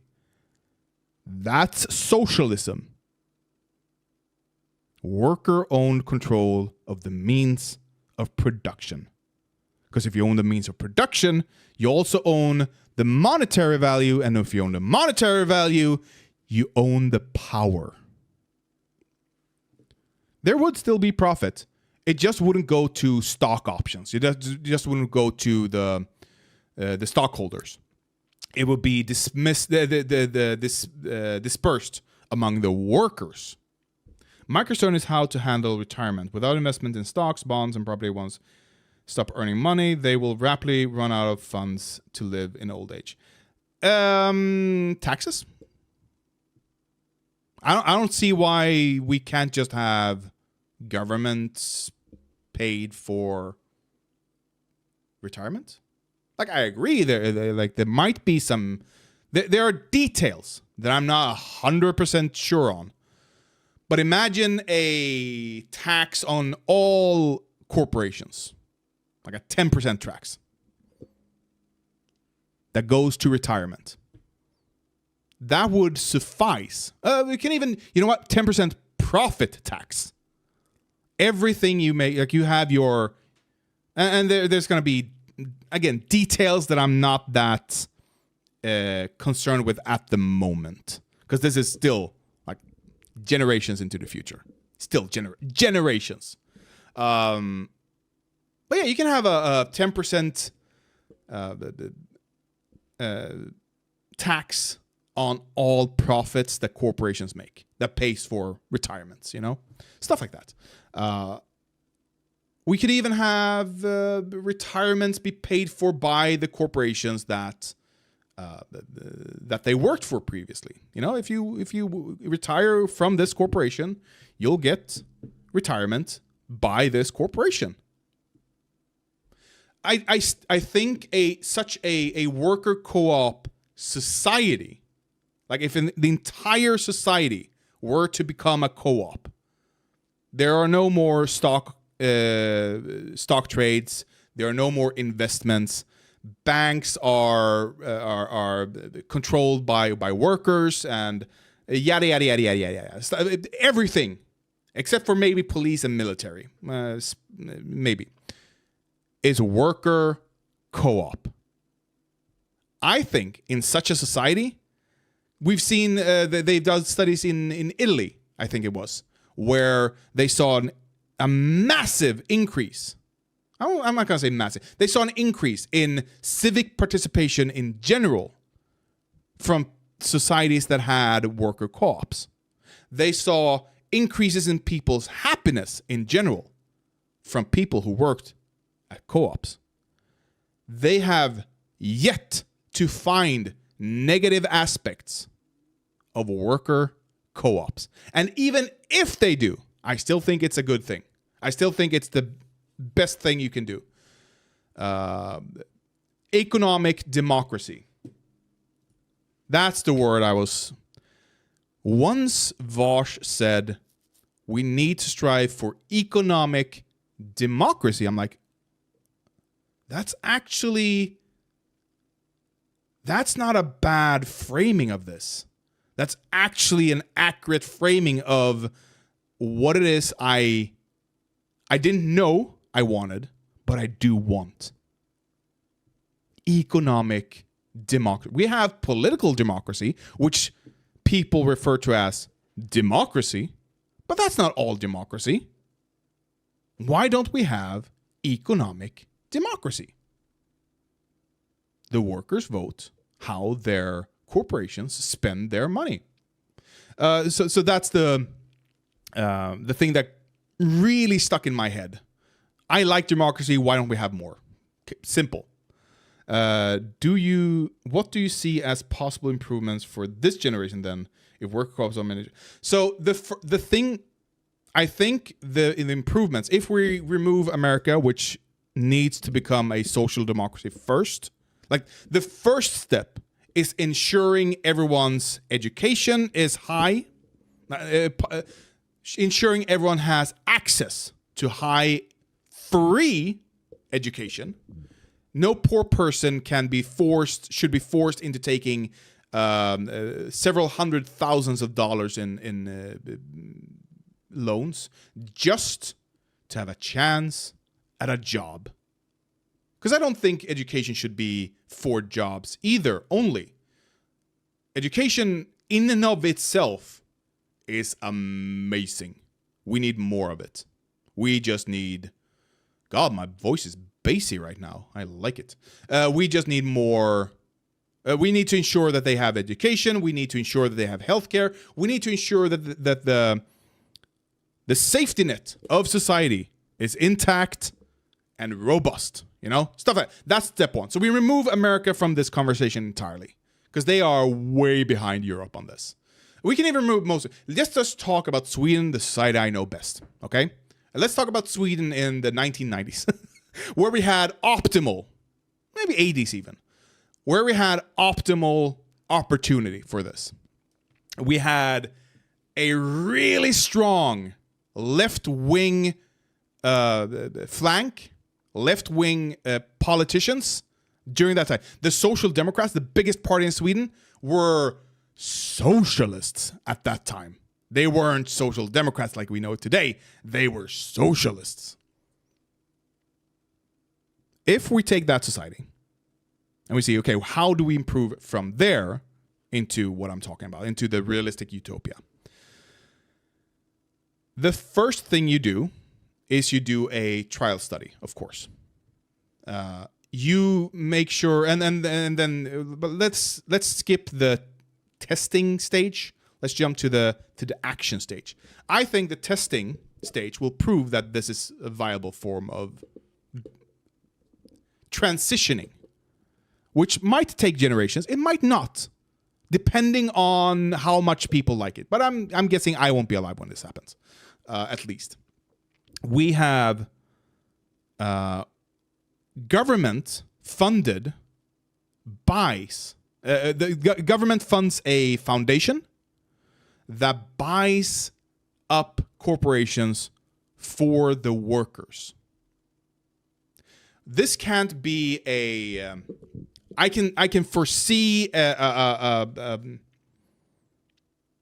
can foresee a world where this would lead to spikes in prices for the stocks, or spikes in prices for the corporations. You know, I can foresee that for sure, and we need to mitigate for that.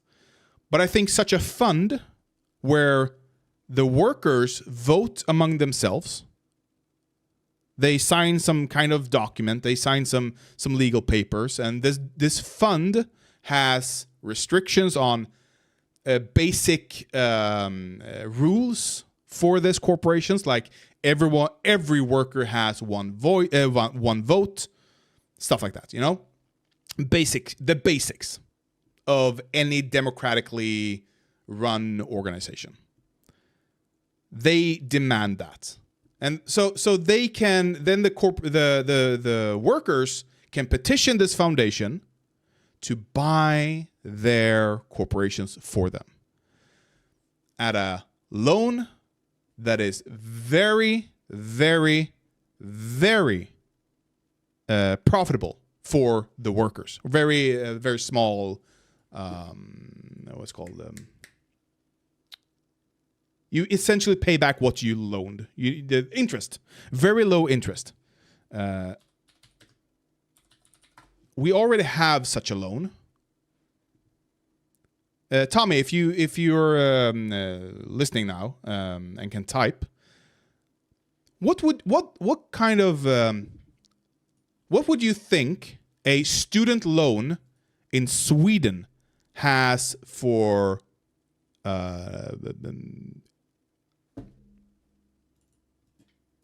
what's it called? I just said it. Interest rate. God, what do you think Swedish student loans interest rate is?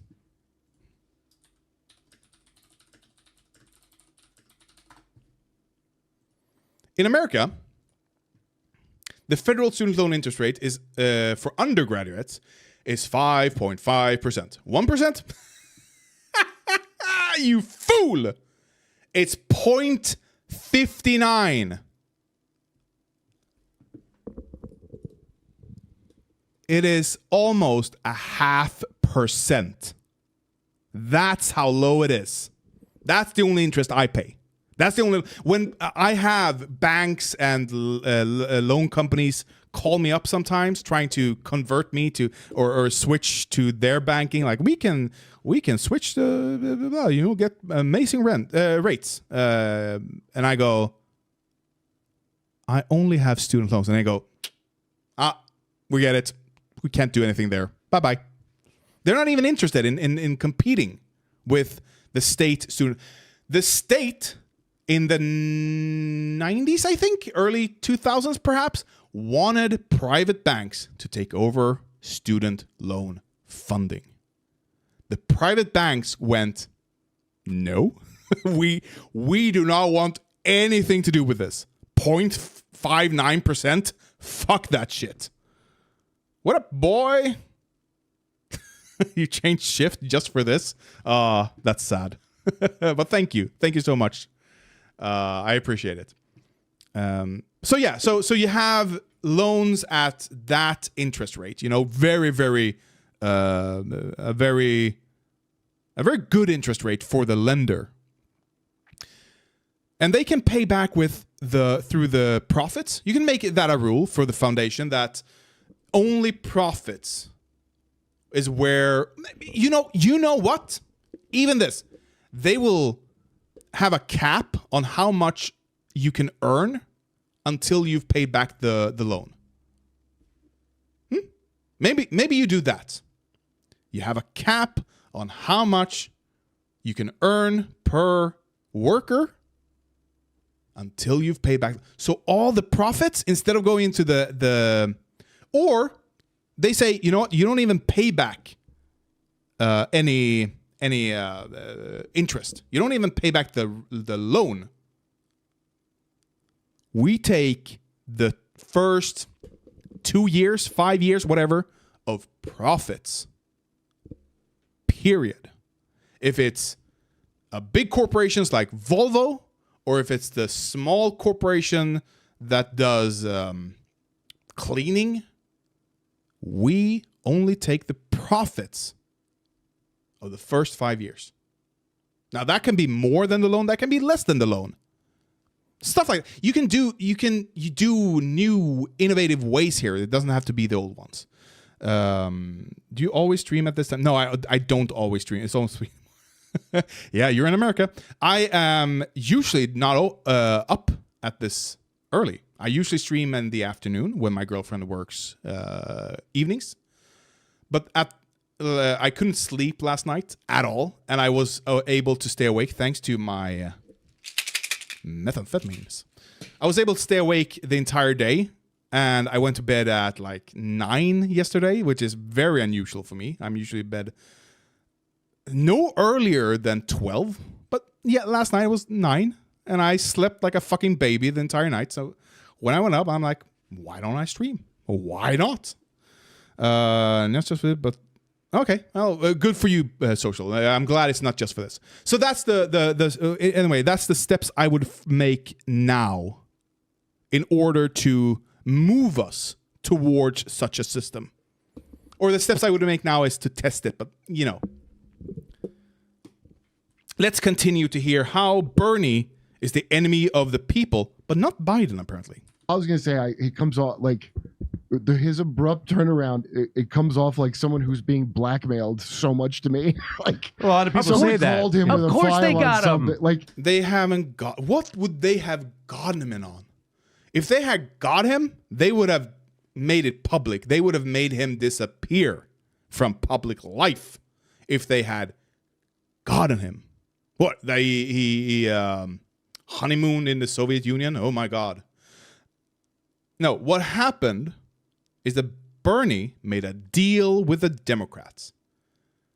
They made structural, permanent changes to their elections. They should have gone further. They made those changes, and he probably made a deal in congruence with the squad, AOC, Ilhan Omar, Ayanna Pressley, those people, to not force the vote, to play ball here. They probably all got together and made this deal where they get important positions in government if they play a little ball. And I don't blame them. Look at Bernie. Bernie used to be all alone at Capitol Hill. Like nobody. You could see it. Like he was the lone socialist. And I can understand why he's tired of that. I can understand him going, fuck it, let me just play some ball. I don't blame him. Bernie and Biden together got the railroad union their paid sick days. I was like, yes, that is a common talking point among these people.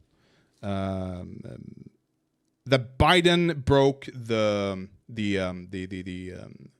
strike, the railroad strike, and he did. Railroad union asks for strike to be broken.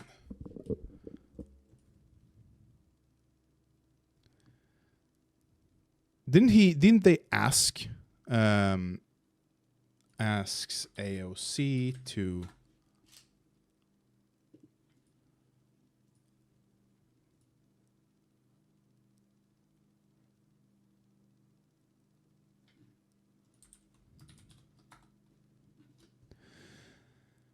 the interview's headline, AOC, the Biden administration's right-wing turn is a profound miscalculation.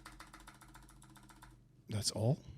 I remember the union asking for, telling them to take the deal, and then later on, if they promised to return later on, because there were things happening.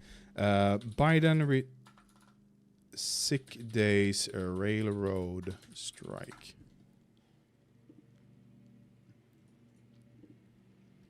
US rail companies grant paid sick days after public pressure in win for unions. But this was after the strike break.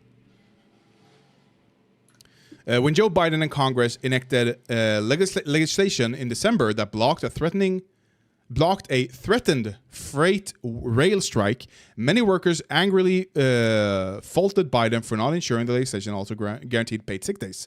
But since then, union officials say members of the Biden administration, including the Transportation Secretary Pete Buttigieg, credit for you, good on you. First thing you've done that is positive that I've seen.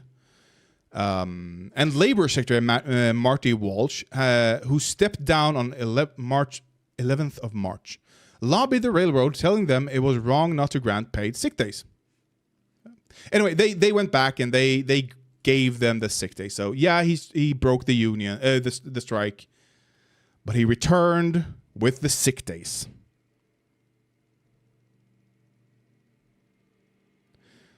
Bernie is just based, all around based. He understands the system better than anyone. So I don't know why people don't listen to him. It's like the Big Short. There's a person in the Big Short, the lead. What's he called? Mark Baum, and I think he's not even there. Whatever. It's one person who used to work for Mark Baum, and in the movie he goes, "I followed him here when he left the other workplace because he was the guy with all the good ideas, and I don't understand why nobody's listening to him." And I feel the same way with Bernie right now. Why are people? Can I help you? Are you sad? You look sad. Do you want some scratches? Do you want scratches? No? Okay. Why nobody's listening to the guy with all the right ideas? He's been correct since the 50s. He's born correct. And people are just like, he's a fasci now. Bo of the Fifth Column had a video on that. Oh, really? I have to watch that. I don't follow Bo of the Fifth Column that much. But maybe I should. Of course they got something on him. It's so radically different than what he said that you're like, oh, really? He used to start No. Okay. Now I get it. They think that him saying we need to rally around Biden against Trump is him being blackmailed, or I thought that they meant him being cordial, or him being, having made a deal. But no, I think regardless of him making a deal, I think he would still say we need to rally around Biden. Would there have been a primary election? Yes, Bernie would have participated. Cornel West should have participated if there would have been a primary. But there isn't. And that's fuckery, and I don't like that. And they need to change those rules. Bernie, hopefully. Yeah, I think hopefully. I haven't seen anything of it. Hopefully Bernie has made a deal with them that, I'll come out and I'll support Biden from day one of his re-election campaign. I'll support him. I'll rally for him. I'll do whatever you want if you promise, or if you change internal election rules to make sure that every presidential or every election that is happening right now or in the future internally inside the Democratic Party is democratically done. You have a primary in every race you participate in, period. Like if he's done that, awesome. I think he's gotten more than you could ask for, really. Right now there is Marianne Williamson. We should support her. Marianne Williamson, unfortunately, isn't really running for president. She's running to promote her policies. She's running to persuade public opinion towards that. But she's not running for president. She'll, since there isn't a primary, she can't be the nominee. It's just, that's just the way it is. She won't be the nominee. She can't be the nominee. It's not happening. But sure, support her. Whatever. You do you, boo. As long as you vote Biden in the general. Free speech in 2015 and 2016 by saying, "Oh right, God, I completely forgot. That's why I went on the tirade with how did I become a socialist?" And then you, Tommy, made me forget what I was about to say before Tommy made me forget it. Was that Dore? I had to remember his name. Jimmy Dore is he understood. What is it he said? He said something. The one who right, the systems. He said that we should rally against systems. Bernie taught me that. Bernie in 2016 taught me that we that we need to attack the system and not the people. That is left-wing politics 101. That is progressive politics 101. It is liberal politics 101. Conservatives love people. They talk about people. They focus on the people. But liberals and those more left-wing have always focused on systems. And it's telling that Jimmy Dore had to be taught by Bernie in 2016? I hate you, socialist. And you, Tommy. I know you probably know this. Tommy, I don't think you know this. But every streamer, no matter how small, hates their audience. Hates it. You have no idea how fucking distracting the chat can be. You say something like, "Oh, I have to respond to that." Like I said, I have to be better at not responding to every dipshit on Twitter. How do you think I'm gonna manage the fucking chat? I hate you guys for that. Comes off like his abrupt turnaround. It comes off like someone who's being blackmailed so much to me. Like a lot of people say that. Called him with of course a they file got on him. Like, of course they got something on him. It's so radically different than what he said that you're like, oh. He used to start every speech in 2015 and 2016 by saying, "It sounds like you're ready for a revolution." Yeah. He hasn't said that since, and now he's saying we got to vote for Joe Biden because Donald Trump is a threat. He knows that's bullshit, and he's letting his own party right now criminalize their political opponents. The exact thing that he... Chat is engagement. That is correct. We're never going to get through this video. Oh my God, this was dense. Let's vote for Joe Biden because Donald Trump is a threat. He knows that's bullshit. Okay. Yes, he was calling for a revolution back in 15, 16. Because the conditions for a revolution was more, or not revolution, but revolutionary action was more pronounced back then. If you have, when you topple a government to install a new government, the way you do it and when you do it is very important. If you topple the US government at this moment, if you dismantle it and you attempt to create a new one. Yes, Bernie was calling for revolutionary action in 2015, 2016. Yes. Because the conditions were better than they are now. If you were to topple the American government right now and you were to install a new government, what would happen is that government would become fascist. Period. It's not even a close call with this, really. It is quite... It's so evident from the way society is structured right now. If, however, you topple the government when conditions are right. And when conditions are right, you'll know it. And the conditions are only right when there's no fascists in government. That's when you can have a revolution. When the fascist elements in society are so tiny that they don't show up in bourgeois liberal democracies. That's when you can have your fucking revolution, you know?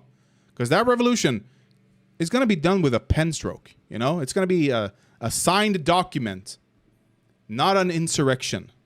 And that's very important. That's very, very important. How you do it is a matter of importance. It is probably the most important thing. Having a revolution in and of itself does nothing for people. Most revolutions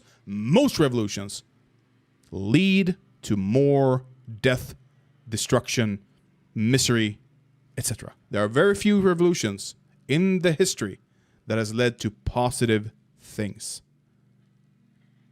Because it's very hard to make a good revolution. Shit, and he's letting his own party right now criminalize their political opponents. The exact thing that he said that what he's right. Trump, he's being incarcerated for free speech. You know that thing. Sure. What do we do about the billionaires finding the right? How do we fix funding the right? I mean, you criminalize it.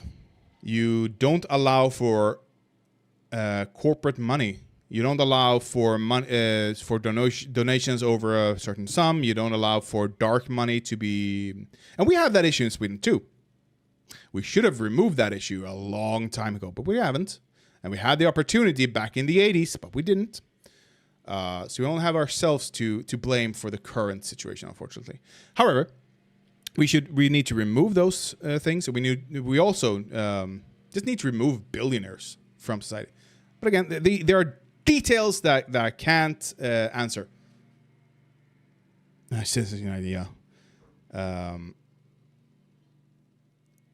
Dore is one of those lefties who thinks Biden is directing the DOJ, the Department of Justice, to arrest and convict Trump. He thinks this is a political attack on Trump, not a legal attack, not a he actually did these things and we need to stop him. No, he thinks this is what Trump asked for with Hillary, but it's actually happening, you know? It is why they hate regulations. Saying we should fear of Donald Trump, he's actually pushing and enabling. He is the thing he claims Donald Trump is. That's what Bernie Sanders is. Well, I wasn't disagreeing with you. Well, it's creeping authoritarianism and fascism. We got to be careful of that. I was so shocked. I didn't hear. I'm never getting away from this video. Oh my God, is the stream just going to be about this? Holy shit. He is the things he's blaming Trump for? Bernie Sanders? Okay. Creeping. Right up it on didn't you. creep. It's here. And it's creeping. And it came from you and Joe Biden. Yeah. He's calling Bernie Sanders an authoritarian. And they're making fun of Sanders for calling what Trump did in his first term. Praise to God, that is his only term. Creeping authoritarianism? And he thinks that's Bernie? If I'm going to comment on all of these idiotic statements, then I'll be here until sundown at the very least. It's not creeping. You fired 70,000 workers in one state alone because they wouldn't go along with your creeping authoritarianism. It's not. I'm apparently going to be here until sundown. 70,000 workers fired. I'm guessing Biden?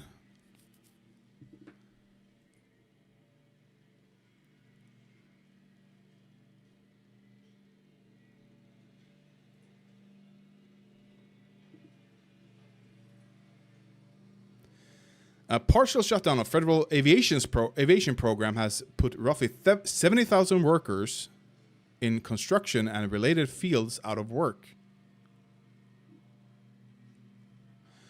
Of the aviation spending ended Friday night, cutting off $2.5 billion worth of construction.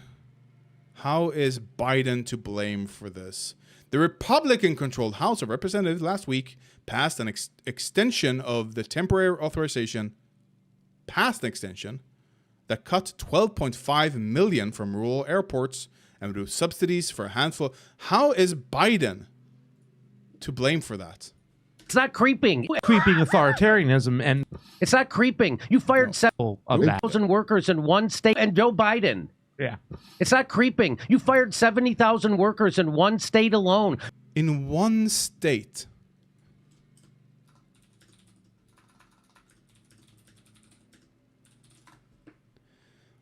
I wish somehow Ethan Klein gets all these disgusting grifters to debate. You just see him below their backs. Ethan Klein, he has a great debate. They're not going to do it, but he has a great debate tactic. He just plays dumb, pretty much, and they do the rest. What? Corporate axe hits over 70,000 US. Increase better federal. Oh my God! Is this the authoritarianism he's talking about? The increase in salary? Oh my God! Is it this?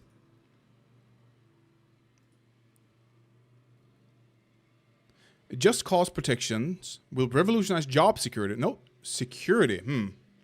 I'm having trouble finding the one state that did this. Maybe if you guys can find it. Because they wouldn't go along with your creeping authoritarianism. It's not creeping. It's here, and Bernie Sanders fully endorses it.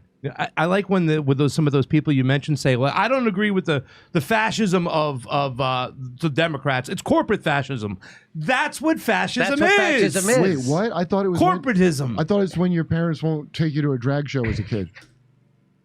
Do they think corporations equal fascism? I think they think corporations equal yes, fascism is like the state and corporates merger. Partially, not only, but partially. And that's not that. Trump is still worse. What the fuck are you talking about? That's fascism. That's what I was taught. Listen, we got a lot more. There's some juiciness over here. I'm sorry. I keep interrupting. It's okay. There's a okay. Well, I'm assuming Bernie has recognized this. Yes, by continuing walking down the road of Democrats, will eventually hit fascism. Yes, by just going along with them, will hit fascism. Eventually, but by going Republican, we'll hit fascism. Like it's like Looney Tunes, the painted tunnel, like this. That's democracy. If we elect Trump. The independent senator from Vermont, Bernie Sanders, joins me now. Senator Sanders, welcome back to Meet the Press. What a piece of shit this guy is. Thank you for having me. They have. Okay, they are saying that Bernie has gone full-blown Trump derangement syndrome, which I agree with is a thing that exists. But these guys have gone full-blown Sanders derangement syndrome. Is it Bernie derangement syndrome or Sanders? I think Sanders derangement syndrome, SDS. So the fact that you felt the need to do this, should we read into the fact that you don't believe there's a second-term agenda yet that Americans can wrap their head around for what a second Biden term would look like? No. I think what you can read into that is that Biden has every right to be proud of a long series of accomplishments. Oh, my God. Do you want to say what those accomplishments are? Because I'm trying to.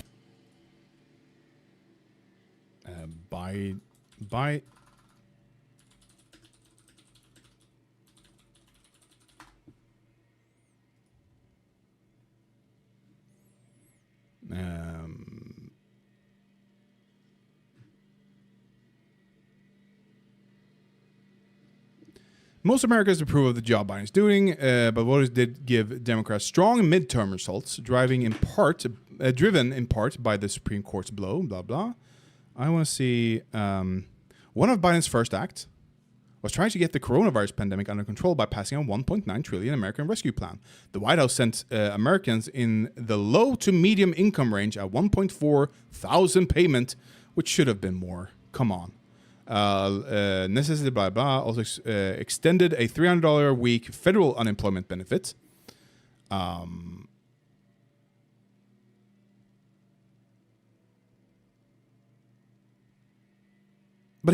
so the issue that I see the issue now.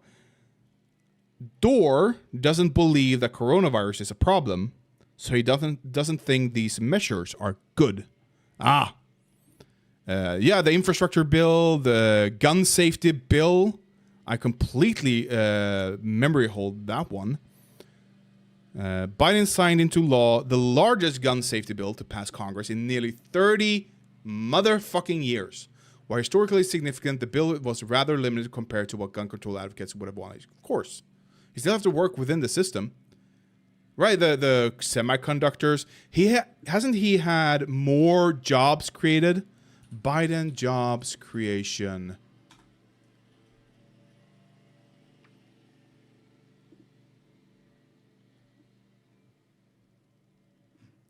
I want to see. I think he has made more jobs. Like, okay, Trump, yeah, but this is coronavirus. I mean, pulling out of Afghanistan. Yeah, here we go. He has created more jobs per month than any president in recent history. I mean, look at Bush, Trump. So, yeah, he has done lots. All right, supports for Ukraine. Right. Of course, that's a negative for these people.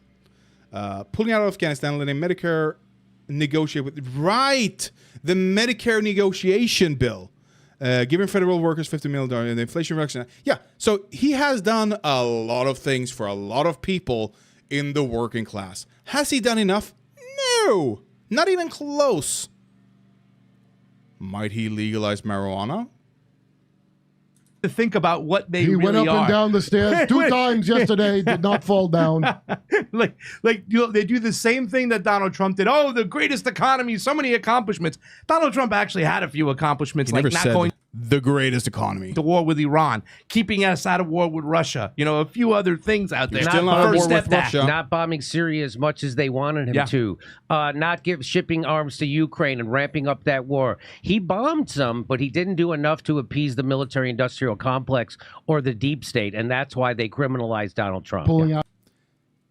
Listen to who he talks to here. He's not talking to leftists. Yet, I've given Trump credit. Lots of leftists, lots of socialists have given Trump credit for the things he's done that is good. Operation Warp Speed, fan-fucking-tastic. Generally, him on vaccines, okay, sure. Doesn't matter. Him on the, what about the people he's put in place in the Supreme Court? All of the fucking judges he has appointed during his presidency. What about all of those? Dismantling entire structures within the government. What about that? What about sending a National Guard against a protest? What was it? The unmarked cars for police, unmarked police BLM. Federal officers use unmarked vehicles to grab people in Portland. DHS confirms. What about this? What about supporting the fascist? Oh, sorry. You guys didn't get it. Federal government used unmarked vehicles to grab people in Portland, DHS confirms. What about this? What about Trump's support for fascist, far-right, white nationalists? What about his support for Israel, where he moved the embassy to a place that is contested? What about that? I'm not going to go into the Ukraine war. Stupid talking points, stupid, idiotic statements. Biden didn't do shit. Now the Horn of Africa. I mean, goddamn fucking Bernie Sanders. He sent troops out of Somalia the very next day. Biden got in, sent them back. Yeah. Like, Because they asked for it?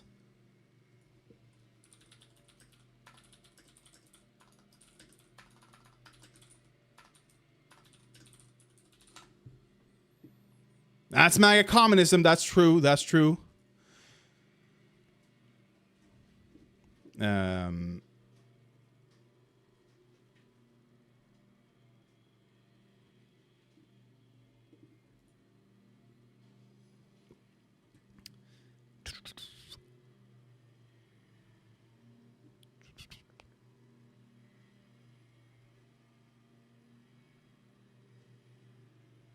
Where is the asked for? Somali president somewhere? The U.S. is involved in Somalia for decades, and there's now it's there now. God, because the Biden administration says the Somali-based extremist group Al-Shabaab poses a threat to U.S. homeland. Al-Shabaab has continued attacks on African Union forces and used tactics of terror as part of the international crisis group described as endless cycle of war. But security experts dispute the extent to the threats of America. I don't know about threats to America. That might just be a reasoning, given. That has stopped the U.S. administration from engaging military. Their troops have been Somalia since 2006, striking Somalia, blah, blah, blah. Trump would do most, but not all, of the more than 700 U.S. forces in the country. Biden is now reversed. Didn't Somalia... I think Somalia's president asked for it. Welcomes. There we go. New Somali president welcomes return of U.S. troops. Imagine you're a war-torn country where you have these extremist groups trying to take over the country, trying to take over government. Kind of like Afghanistan, Well, let's assume that. And then you have... No, not like Afghanistan, because Afghanistan's a shit show that they created themselves. And then you have a powerful army that's like, yeah, we'll do it for free. We'll help you combat. And this army is the largest army the world has ever seen. It is the most highly technological army the world has ever experienced. It is the most effective army to ever exist. Period. And they want to help you fight these extremist groups for free? Come on in, boys. Come on in. Of course. Like literally. But this doesn't matter to Dore, by the way. This doesn't matter. Oh, the president welcomes them with open arms. Psh, doesn't matter. Because we're America, bitch. And in America, you hate America. It's true. In America, you hate America. It's just the way it is. You might claim you love America, but you actually hate America. Just admit it. So, in America, when you're on the left, you have to oppose all, period, military actions. Period. It's you have to. It's done. You if you don't, are you really a leftist? So even if they're asked for, even if they're doing a good thing, their mere existence is bad. That's the brain rot we're dealing with here. He's such a Bernie Sanders is such an asshole. And a half, 3 years ago, this country was in the worst economic downturn since the Great Depression. And now they're doing because great. of COVID. Today, unemployment is all of 3%. We're gaining new jobs, things are doing rebuilding great, huh, Bernie? manufacturing. We've invested Tell in me the about how good Wall Street's doing. Infrastructure. We're making progress. Where? And Where? Biden has a right to be proud of that. Well, just because you don't see it, because you live in LA and I'm guessing the infrastructure bill didn't go to LA, doesn't mean it isn't happening. And they just The point. Great, huh? Can you imagine being this out of the loop with 1.23 million subscribers and you run a political channel and you have no idea about any of these things? You can still criticize them. You can still be, you know what? You can even say that everything that Bernie Sanders says is true. You can even say that. You can even say that Bernie is correct, that these are good things, and come to the conclusion that you shouldn't vote for Biden. You can still do all of that. But these people are so stupid and willfully uninformed that they'd rather just laugh it off. They're not even engaged. They're not giving him, because it's not for leftists, this channel. It is for right-wingers. It physically... the Bernie to Trump pipeline is real. Manufacturing, we've invested Tell in me the about how good Wall Street's doing. Infrastructure. We're making progress. Where? And Where? Biden has a right to be proud of that. Tell me how good Wall Street is doing. Never mind. I'm not gonna. What's his name? He just made $1 million on a Twitter bet. He's a quite famous Twitter account. Never mind. He made a very good observation that people are hurting in America right now. It's not a good economy for people, for the workers. But what they are missing, what is going to be the struggle for the Biden administration to communicate, is how much that reflects the entire country. How much everyone, relative to their wealth, is hurting, you know? The point of my remarks is that you cannot simply, as President of the United States, rest on your laurels. What you have got to understand is that today, for structural reasons that have gone on for decades, tens and tens. So Bernie, and you can see the frustration here, Bernie is talking about structures right now. Bernie is talking about the underlying issues right now. And they are laughing. They don't take it seriously. They think it's just, I don't know. They're just trying to ignore it, I think. They're not going to comment on it. They're not going to say, oh, he still believes that. Oh, he's still talking about that. They're not going to do that. They're not going to give him credit here. Tens of millions of people. They give Trump credit for minor things that he does that is nominally correct. But they will never anymore give Bernie credit for this. Are struggling to put food on the table. Because of they can't you. afford health care. They can't afford prescription because drugs. you They wouldn't can't fight afford for housing. them. They can't afford child And you care. threw your See, because of you, what have Bernie done? Oh, he endorsed Biden. What have Bernie done to remove food from the table of working people?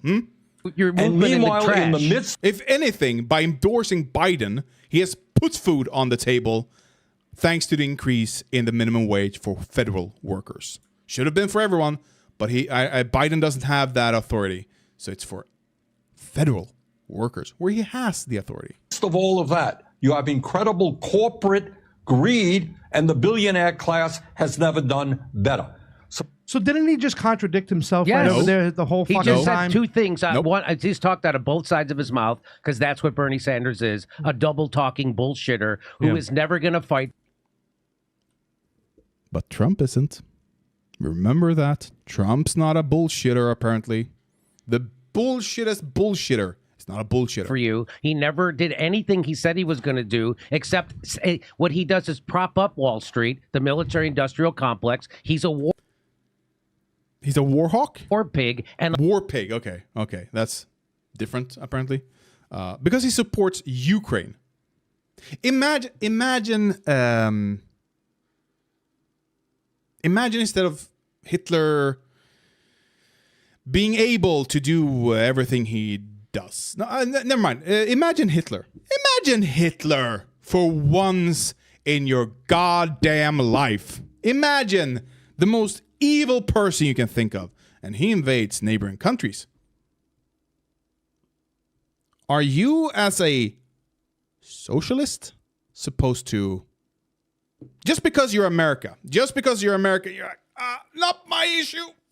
Oh, that's okay. I'll go lay down. Bye-bye. Good luck. This is who Dore would have been. He would have been there protesting against war with Hitler. a liar. He's the worst type of person because I'll take Mitch McConnell over fucking Bernie Sanders any day because I can see Mitch McConnell coming. I can't see Bernie Sanders coming because he's a wolf in sheep's clothing. I'll take the wolf in wolf's clothing any day over a piece of shit like Bernie Sanders. So you've seen this clip, I'm guessing, on Twitter. Everyone on Twitter has seen this clip, and people are defending. Why did I do that? People are defending it. It's hard for me to believe that Dore smokes weed. Yes.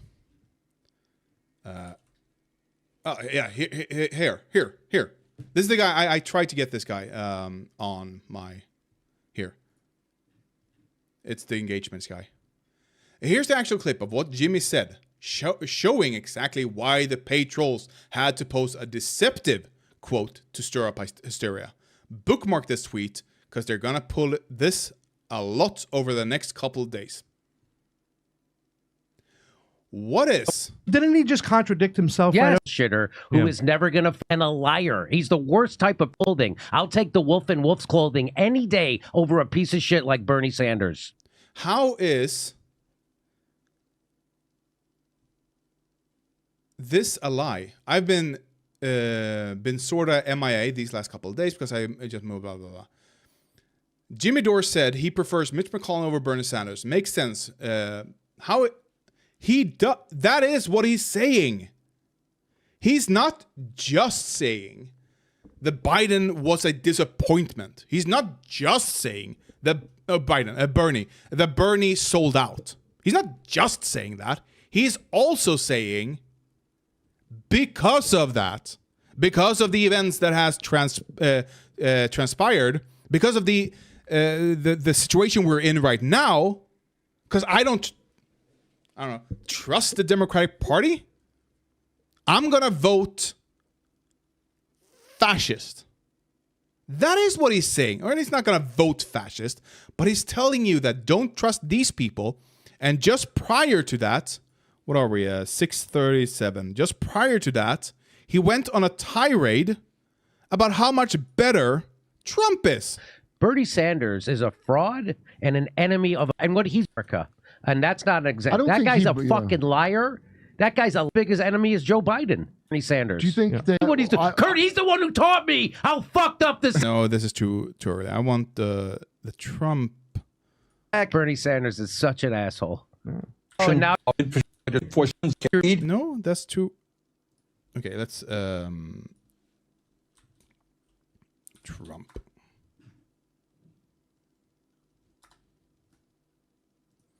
Full-blown Trump derangement syndrome. Yeah. He's no longer upset. Tommy, thank you for being here. I appreciate new subscribers, and I hope to see you next the next stream. Okay. Sleep tight. At the system that made people desperate enough to vote for Donald Trump, he's acting like Donald Trump is the problem. Bernie Sanders is a fraud and an enemy of America, and that's not an example. That guy's a Trump.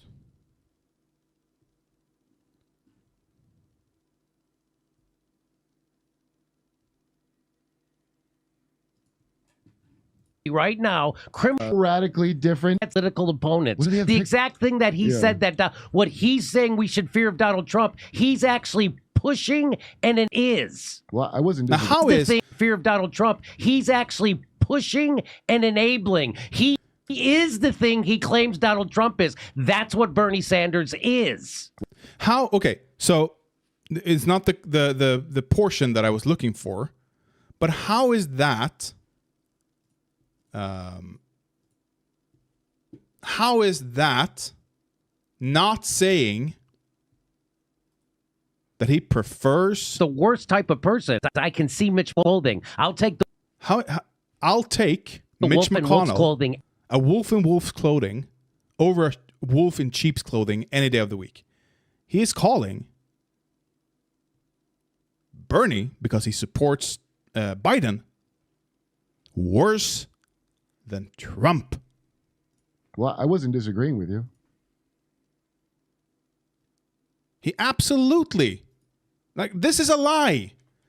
You're I don't know. It's I don't know how to get to these people. I don't think I can get to these people. Hopefully, I or someone else, someone more bigger, someone better, someone else can get to the audience at least.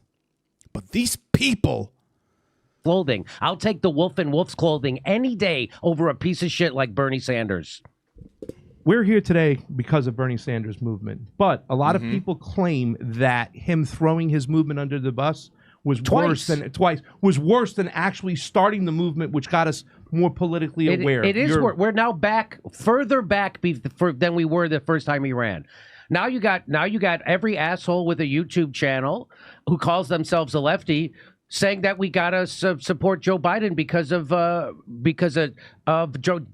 Donald Trump. Yeah. They're all saying it, Guys.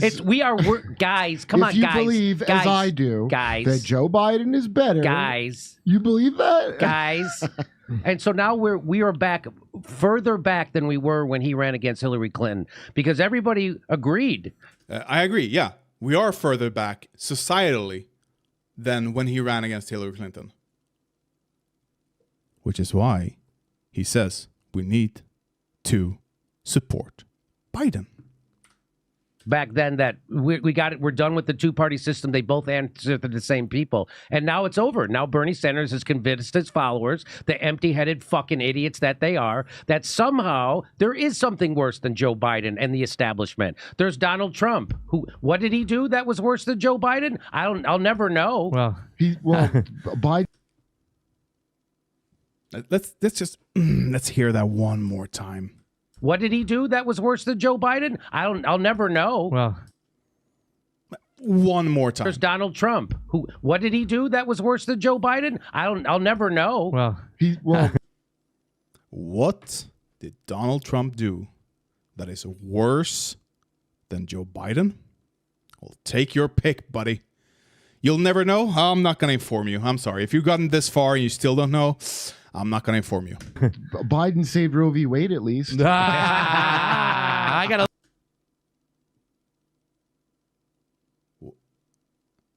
Okay, I'm like, I've heard people say that.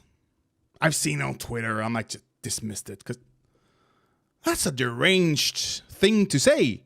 What would you have Biden do? I agree the Supreme Court should probably be like dismantled or completely redone. Something needs to be done with the Supreme Court. I agree. Would you want Biden to, I don't know, overrule them somehow? Like, he doesn't have that control over the Supreme Court. If he did, he wouldn't be worse than Donald Trump. He'd be on par with Donald Trump. How do you... How? I am distraught. I am, oh. How do you talk to these people? Seriously. What can anyone say that hasn't already been said all the information is out there. He tried to overthrow the election. That didn't work because the people in Georgia, thank fucking God, there are still some principled Republicans, didn't go along with him to find 11,000 whatever votes. And then he tried an insurrection instead. And he tried to create confusion in Congress when they were supposed to certify it by having a second slate of electors. Just so that people in the Republican Party can go, or rather Mike Pence can go, we have to return in a few weeks. I have no idea what's going on here. We can't do this without knowing who's the real deal here, okay? And we have to return in a few weeks to be able to do that. And during that time, a lot of fuckery can happen, you know? How do I talk and convince someone of reality in that case? We have the beer hall putsch. The Hitler. Again, think about Hitler for once in your goddamn life. The beer hall putsch. What if we don't throw Hitler in jail? Maybe that's better for society. That Hitler can become political and maybe even chancellor even earlier. Imagine that. Like throwing Hitler in jail didn't prevent World War II, but it was better than not throwing him in jail for it. Like, again, how do I convince these people that Trump is just bad? How? They claim to be left-wing. And there are left-wing people who probably follows this because a lot of left-wing people are stupid, because most people are stupid. I can't help that I have a motherfucking massive head, okay? And this massive head is due to my massive brain, okay? I can't help that. I'm not trying to flex on you, I'm not trying to do that. What I am saying is that you don't have to be Einstein, even though I am, but you don't have to be Einstein in order to see the fucking issues here. People. I got a few things on which Joe Biden was supposed to do that didn't do, even those simplest things. You mean like the Green New Deal? You mean like student loan forgiveness? Stuff like that? Is that the things you're talking about that he couldn't do? Why didn't he do that? Why? Message yesterday for the Democrats, not just for the president, is if you want to do well in this election, talk to the needs of the American people, have the guts to take on the big money interests who have so much power. It sounds like you don't think the phrase finish the job is something to rally around, that there needs to be more than that. Well,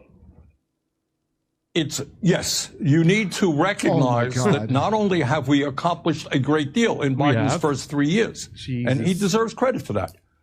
But there is... Okay.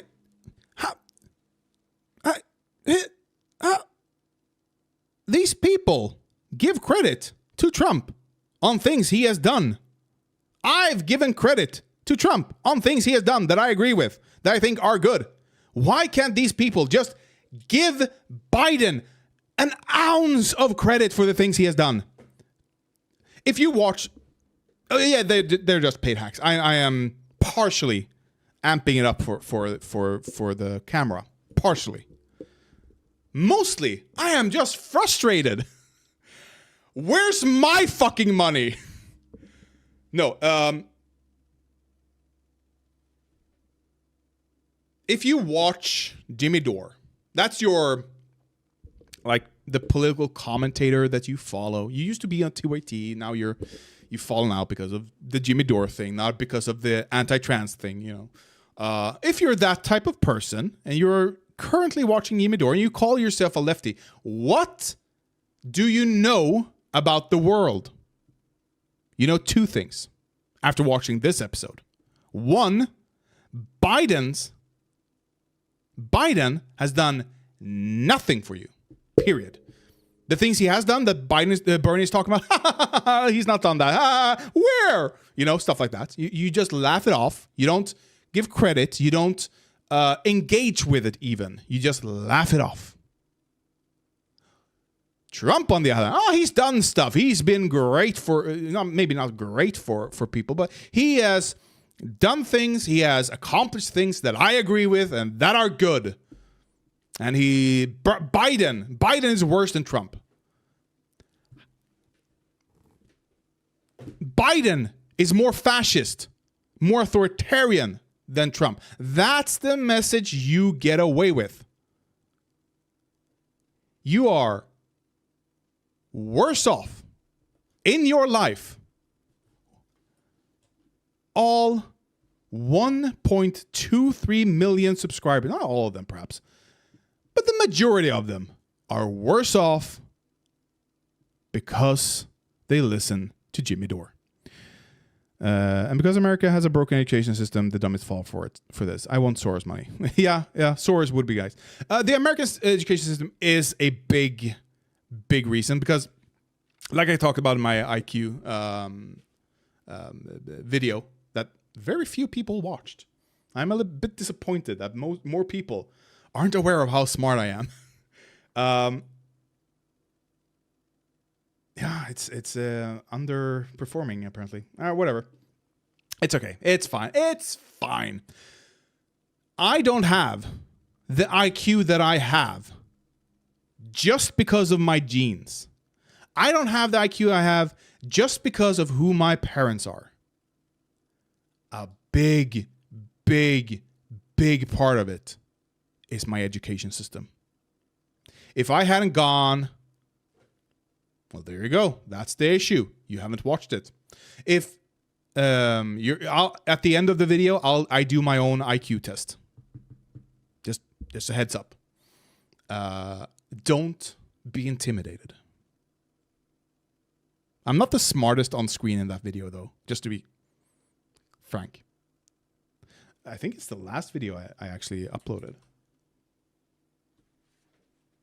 Yep, it's the last video.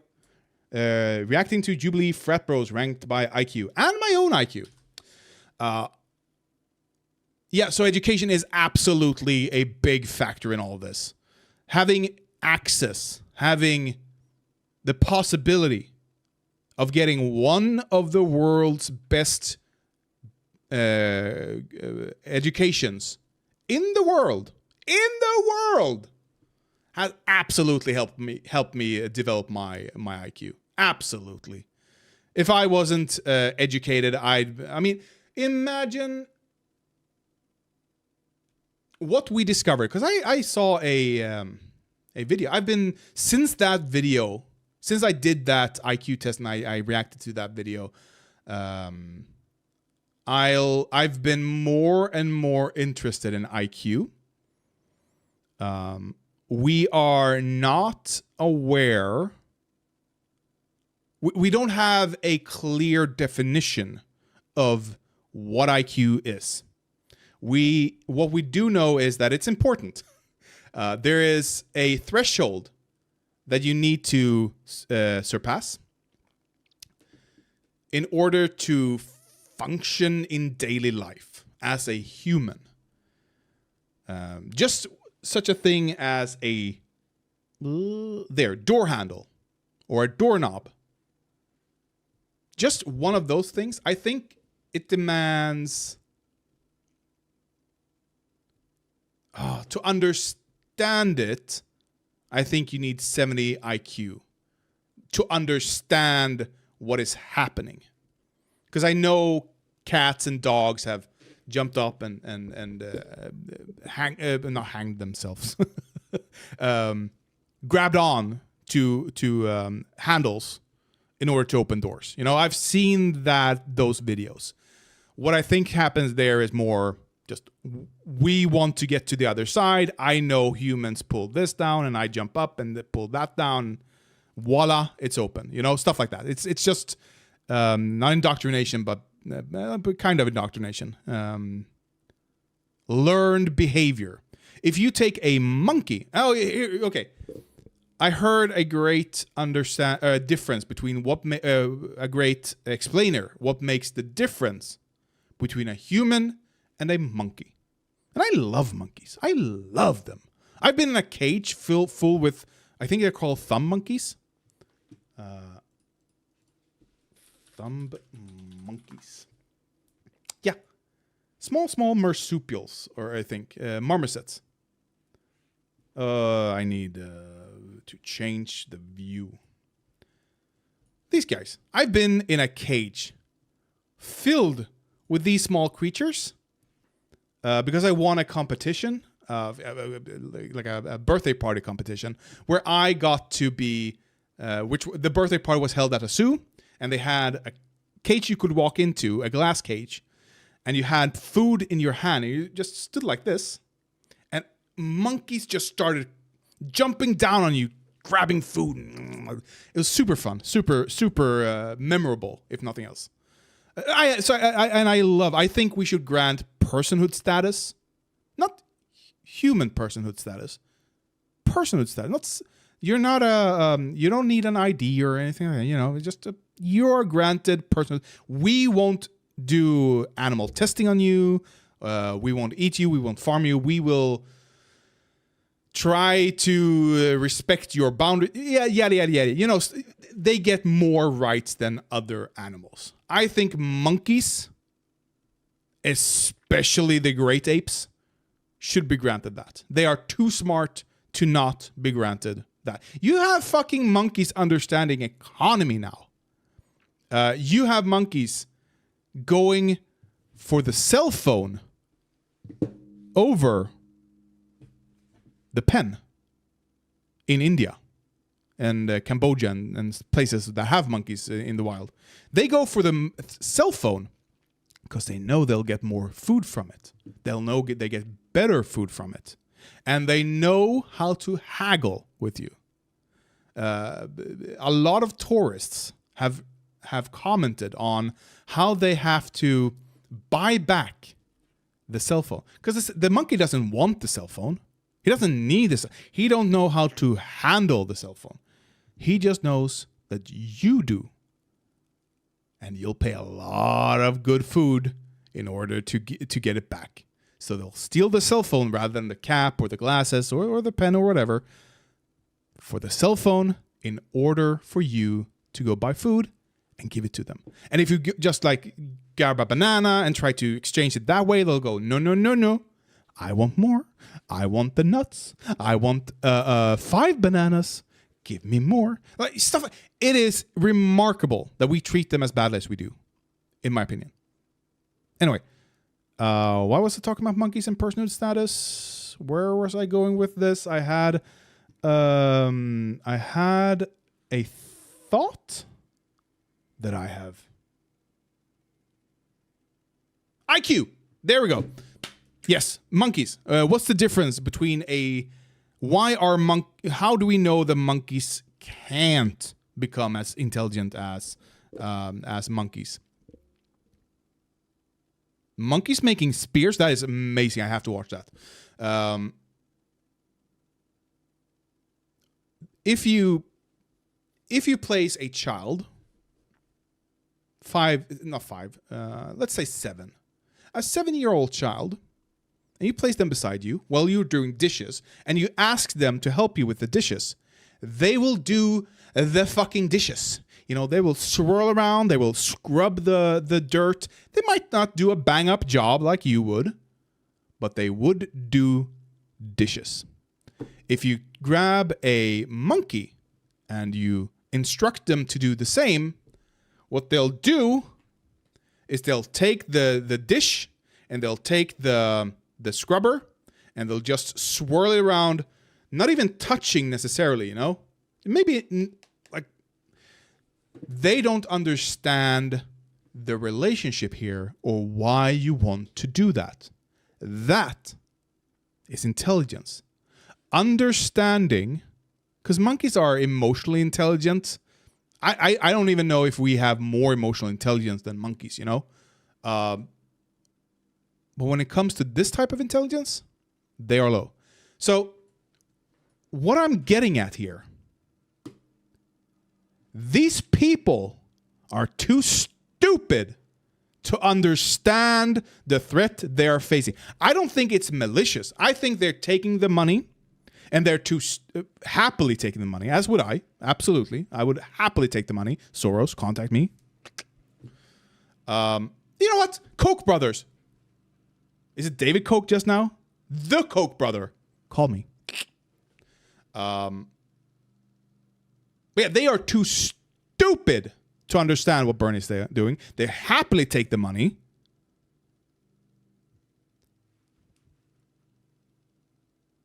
But I don't think the money made them this stupid. Money can make you stupid. A lack of money absolutely makes you stupid. There's been studies on that. Getting money, however, makes you less empathetic.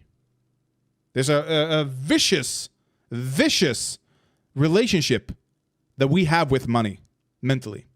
Not having money makes us depressed. Not having money not only makes us depressed, makes us so desperate, because it is desperation, that we are more likely to buy lottery tickets. I've been there myself. We're more likely to buy lottery tickets. We're more likely to buy in to multi-level marketing systems, even if we know it's a scam, because it could happen to you. There's a few percentage on top that always makes money in a multi-level marketing system. Maybe I'm one of them, because you're so fucking desperate for cash. But if you do get the money, the people who don't have money, they are just lazy bums. Well, why don't you just work harder? It's a vicious relationship. And these people absolutely express that relationship. They don't care about the struggling people. They laugh off the accomplishments of Biden. And they're too stupid to understand what Sanders is actually saying and actually doing and actually warning them about. So many long-term problems that this country is facing. Does anybody in America think that our healthcare system is working? And yet the insurance... Did they watch this before? Because everything he's saying here, they have touched on already. Did you see Chuck Todd tee it up? Chuck Todd sounded like he was subtly threatening him. You sound like you're not getting behind the job of... What was their slogan? Finish the job. Finish it. Like Mortal Kombat. He goes, sounds like you're... And then Joe Biden froze like, oh God, please don't show the pictures. Yeah, what I'm saying is they have to... He seems blackmailed to me. Am I crazy? Well, no, there's a whole theory about that they grabbed a hold of him, and a lot of people thought that Jane was threatened when they threatened to throw her in jail, that kind of straightened him out. There's a leaked tape, Jane, his wife. There's a leaked tape of Trump talking to guys saying, he was the only guy I didn't want to run against. But then some of the people in the room said, well, it seems like they got a hold of Bernie. He said, yeah, they got him in the locker room, and they had that talk with him, like, straighten up and fly right.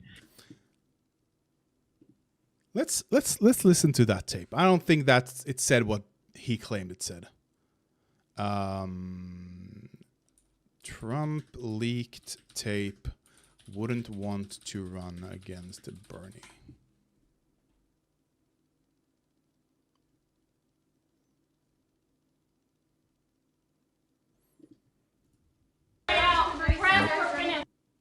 Leaked audio confirms Trump doesn't want to. Okay.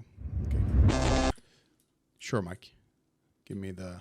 Sanders. So this is what he said in leaked audio. Bernie Sanders thought about it. They rigged it. Bernie would have beat Hillary. That would have been tougher. Yeah, I agree. Because there was no hatred. Right, you're right. There was no hatred. Millennials were right. As great as he was, half my motivation in working was not let her do it. 100%. Right. Yeah. And that's why I think a big part of our vice president would have been tougher.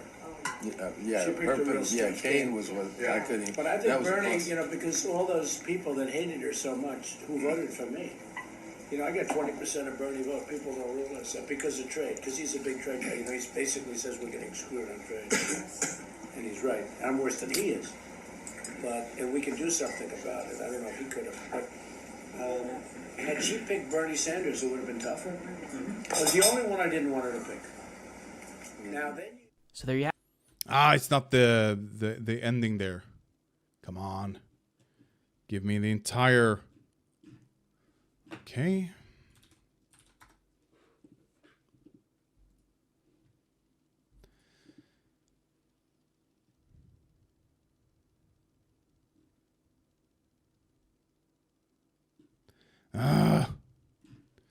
Trump afraid to run against Bernie. Leaked audio. Was this what I just watched? There is a second huge story.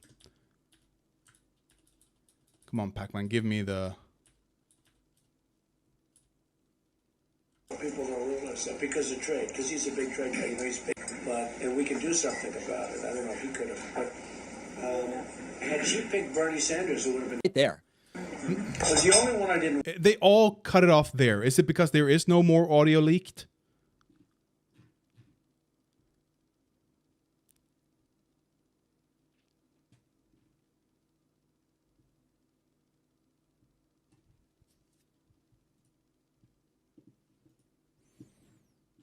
Here we go.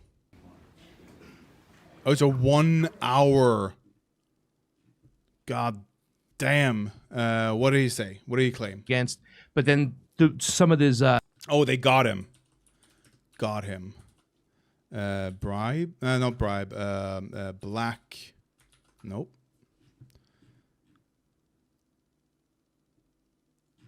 There is nobody else claiming. The people in the room said, well, it seems like they got a hold of... Seems like the DNC got a hold of Bernie Sanders. Deride the Sanders campaign. Must be accountable for what the DNC emails showed. I've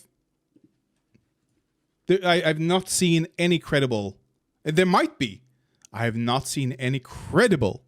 I've seen a lot of people claim it, like these people, but no credible person I've heard claims to that the DNC have blackmailed Bernie Sanders. Bernie said, yeah, they got him in a locker room, and they had that talk with him. In a locker room, that's a specific thing. Bernie Sanders got in a locker room. Leaked audio? Nope. Straighten up and fly right. And the next thing you know, he's brothers and sisters. We need to vote for Hillary Clinton. He also said, I am once again asking you to support the oligarchy and the corrupt two-party system. Here's a little interview with Dana Bash. This is very interesting. Listen to this. Sanders, Cornel West, who is a close ally of yours, he is running a third-party campaign for president. He recently criticized you for endorsing President Biden's reelection. Listen to what he said. I love the brother, and you know, even in love, people have deep disagreements about these things. But I think again, he's fearful of the neo-fascism of Trump. People look. He is fearful of the neo-fascism in Trump. Even Cornel West recognizes the fascism in in a Trump presidency, which is why a vote for him is a vote for fascism. So the neo-fascism. What? By the way, they just mentioned it. They're not going to mention it again. They're not going to name neo-fascism and Trump again. Period. In this video, at least. Wes is doing is revealing he doesn't have a strong grasp of this situation. But you do. Jimmy motherfucking Dore. you do have a strong grasp of the situation. And what he's doing is giving an excuse to everybody who's a war pig and supports the two-party duopoly, even though they know better. So that is Cornel West excusing Bernie Sanders for going against his own movement, for betraying America, and being a war pig, not only with the CARES Act. The CARES Act should have been Bernie. The CARES Act? I've heard it. I don't know what it is, honestly. Coronavirus. Right. 2.2 trillion economic stimulus. Sounds like a fucking accomplishment. Oh, wait. Is it criticism somewhere here? For Biden. Relief for health care corporations, outcomes. Corporation, that's not good, I think. Relief for business, loans. Relief of individuals. Unemployment benefits, student grants, student loans, work-study programs, retirement plans, retirement accounts, Medicare, foreclosure, blah, blah,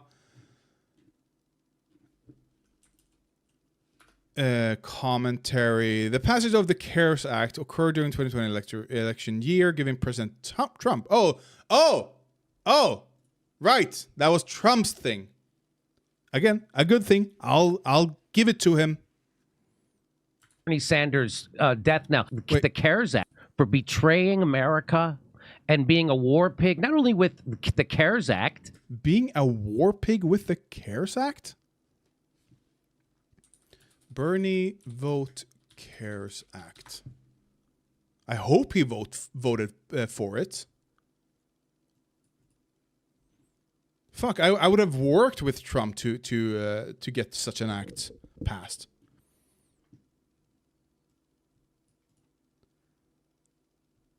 So so this is just different types of what's the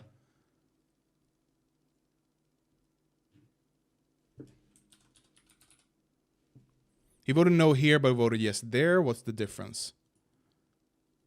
All right, okay, so this is like they he didn't want this version of the CARES Act. He wanted that version, which is the one that passed overwhelmingly. Or maybe this was one that passed actually. So this might have been an addition to that act, like cut spending here and do something there, but keep it as it is. And then he didn't vote on this one. I don't know what that is. Did it pass? No, it didn't. Maybe it did because the vice president gets to vote there. But yeah, he voted for the CARES Act. What do you want? The CARES Act should have been Bernie Sanders' death now. Then he comes out to be a full-blown war pig? And why is the CARES Act?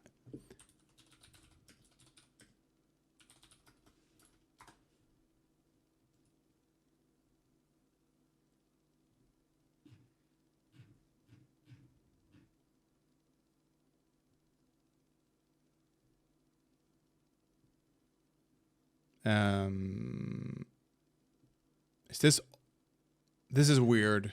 Table. Unemployment insurance filing status. So are these 78.4% of people unemployed but not filing for unemployment insurance? Or are they including workers? I'm guessing it's unemployed people not filing.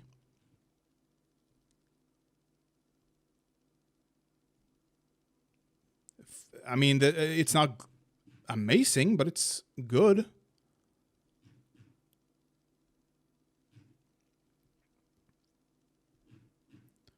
Waiting for unemployment benefit demographic predictors. Okay. I don't get what the problem is here. Not one criticism. The other things I know, I don't agree with, but I know what they mean when they say they don't like it or whatever, you know? I have no idea why he doesn't like the CARES Act. Is it because of coronavirus? Like of Joe Biden, anything for anything, didn't push for anything during COVID, not even health care for people, nothing. And what Cornel West just did. What? You have no idea. Bernie likes to work behind the scenes. You have no idea what he did behind the scenes. He might even have frank conversations with Trump. I have no idea. No, he didn't have frank conversations with Trump. That would be that would be something to behold. Actually, I have no idea. I like other issues. I know here. I was completely excused because of Trump. That's the whole thing the left is supposed to be fighting against, Cornell. That's the whole fucking thing, man. And you don't get it. You don't get that. We're supposed to be upset about the system that made people desperate enough to vote for Trump, not Trump. And the whole goddamn establishment loved Trump for their whole fucking life until they couldn't sell wars with him. And that's why they criminalized him and his movement. Not because he's a neo-fascist, whatever the fuck you think that means. It means... You know what? I don't know what neo-fascist actually is. That's a weird term. Proto-fascist. Neo-fascist? Neo-fascism. Is that a thing? Usually includes ultra-nationalism, racial supremacy, populism, authoritarianism, and nativism, xenophobia, and anti-American. This is just standard fascism. Neo-fascism? How is it any different from fascism? Post-World War II far-right ideology, they include significant elements of fascism. Neo-fascism usually includes fascism. It's a far-right, authoritarian, ultra-nationalist political ideology and movement.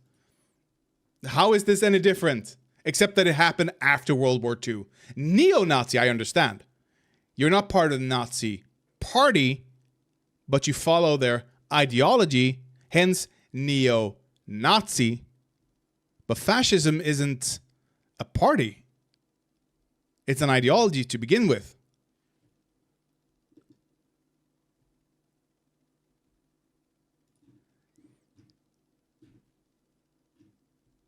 Finland. In Finland, fascism connected in the 1930s, okay.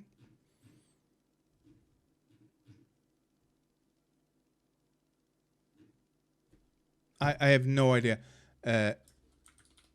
How is different from fascism? The public presentation of their leaders is one principal difference between the neo-fascists and the historical fascists. Their programs have been finely honed and modernized to appeal to the electorate, a far-right ideology with a democratic veneer. With a democratic veneer. That is actually an important difference. Fascism doesn't have a democratic veneer. And Trump has a democratic veneer, at least. He's never... I heard crackle somewhere. He's not called for the dismantlement of democracy. Just like Putin hasn't. Just like Erdogan hasn't. Yeah, okay. Yeah, it's a fascism with democratic veneer. There you go. Dore, I've just informed you why Trump is a neo-fascist. Well, also, if that is so... And by the way, whatever... This entire tirade... Them. And that's why they criminalized him and his movement. Not because he's a neo-fascist, whatever the fuck you think that means. Well, also... This entire tirade from Dore is against Cornel West, who he wants people to vote for. Cornel West and Bernie Sanders both identify that Trump is a fascist. Trump is dismantling civil society. They have different approaches on how to handle it, but they've identified the same issue. And he hates it. And I love to see it. So if that is, by the way, vote for Trump then. Just admit it. Vote for fucking Trump then. So such a threat. Why are you running, Cornell? You're just making it possible. Thank you, Kurt Metzger. Thank you. This is the first time I actually agree with you on something. Amazing. That's a great question. Why run if you think Trump is a neo-fascist? For the neo-fascists to win. Yeah. Give up now if it's such a Give up threat. now if it's Wait. So such a threat. Why are you running, Cornell? You're just making it possible for the neo-fascists to win. Yeah. They admit it.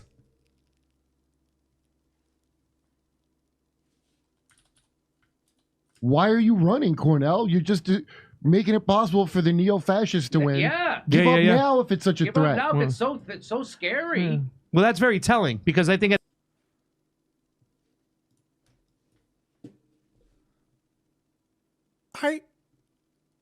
Did I just catch them on tape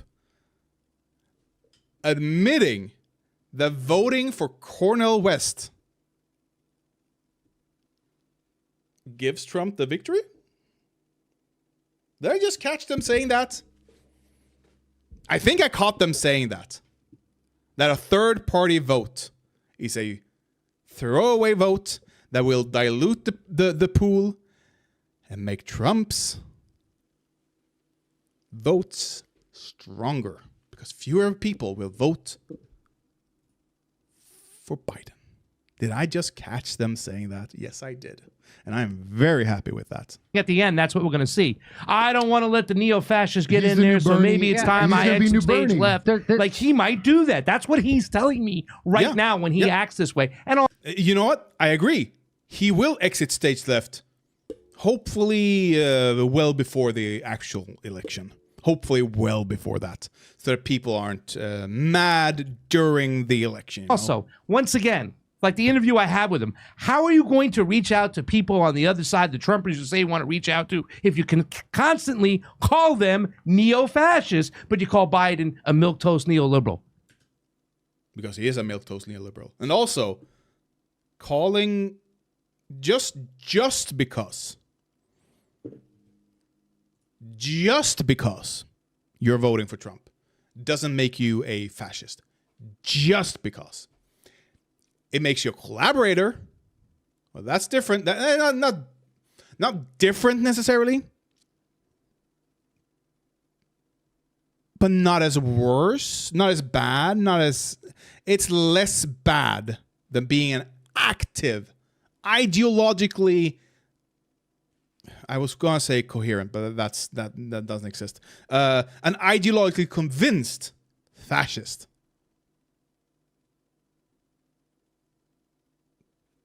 And maybe, just maybe, by pointing out how the person they're voting for is a fascist, they might go, do I want to vote for a fascist? Do I really want to vote for a fascist? I didn't know he was a fascist last time. Perfectly fine, perfectly okay. But this time, there's no denying who and what he is. And pointing that out, it might actually give some people pause. It might actually give some people the justification they needed internally to not vote for Trump. Even if they just don't vote for Biden, not voting for Trump is good enough for me. In that case, in the special circumstances where you would either vote for Trump or nobody. In that special circumstance, I'll happily take your no vote. You're providing cover for him. It's a 100% cover. Get Biden, they don't really want to tell the full truth. He's created the best economy that we can get. Is this the best that we can get? You're going to tell that lie to the people just for Biden to win? Unfortunately, it is the best economy you're going to get under this system. It's a meaningless statement either way. The best economy. What are the factors? What could have been done? Yeah, Biden could have done more, but we have Biden. So under Biden, this is the best economy that we're going to get. And it's going to be better than under Trump. Okay. What's your reaction to that? Well, my reaction... You can see I feel bad for Biden. Would have been fun to have a live reaction from Biden. I feel so bad for him having to battle these questions. Is that certainly you can see that. You can see there. You can see the disappointment he has in his face. Like,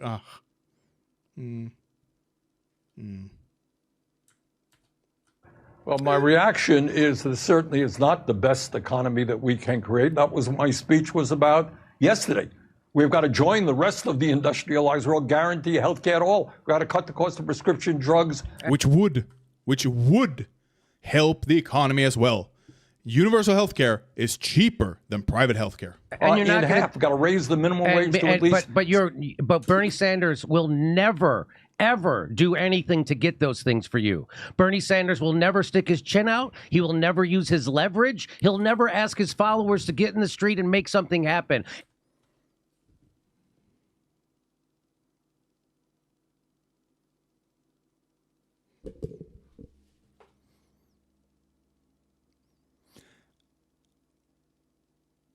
I have no idea what So Bernie Sanders, earlier he talked about how Bernie Sanders needs to do something, needs to talk about these things, needs to spread the word, you know. He's spreading the word and they're still not happy. He needs to put his chin out. What did he just do? What have he been doing for 50 years, you know? What do you do? Be specific of what you want him to do. That isn't a repeat of your old greatest hits, you know? No forced to vote, okay? Beyond that, what do you want him to do? Period. Introduce legislation that will get no votes? Doesn't sound that fun to me.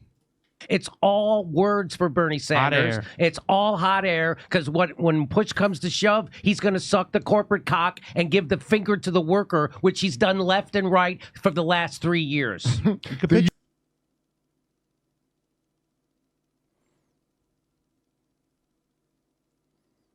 Again, what? Specific. Be specific. What do you want him to do? What action could Bernie take that would transform the entire economy, introduce Medicare for all for everyone tomorrow? What snap of a finger thing can Sanders fucking do? He's one of a very few select group of people who are... Okay, let's extend it. Left-leaning liberals. He is a very small portion of that group. What would he be able to do? Uvalde cops showed more hustle. That's right. Uvalde cops showed more courage than Bernie Sanders. That's dark. But, you know, and it's also... The cop didn't stop the shooter. The cop ignored murdered killings. He did more than Bernie Sanders. Also, too, it's kind of outdated. It's the same shit. It's the same speech from 2016. It is the same speech from 2016, which is what you want him to do. It is this entire video has been you wanting him to keep on the firebrand speeches, you know? That's been the entire video until a video where he does just that and you go, it's just the greatest hits, you know? It's just a repeat of 2016. Bullshit. And he's not going to do a fucking thing about it. Yeah. This Democratic Party, these...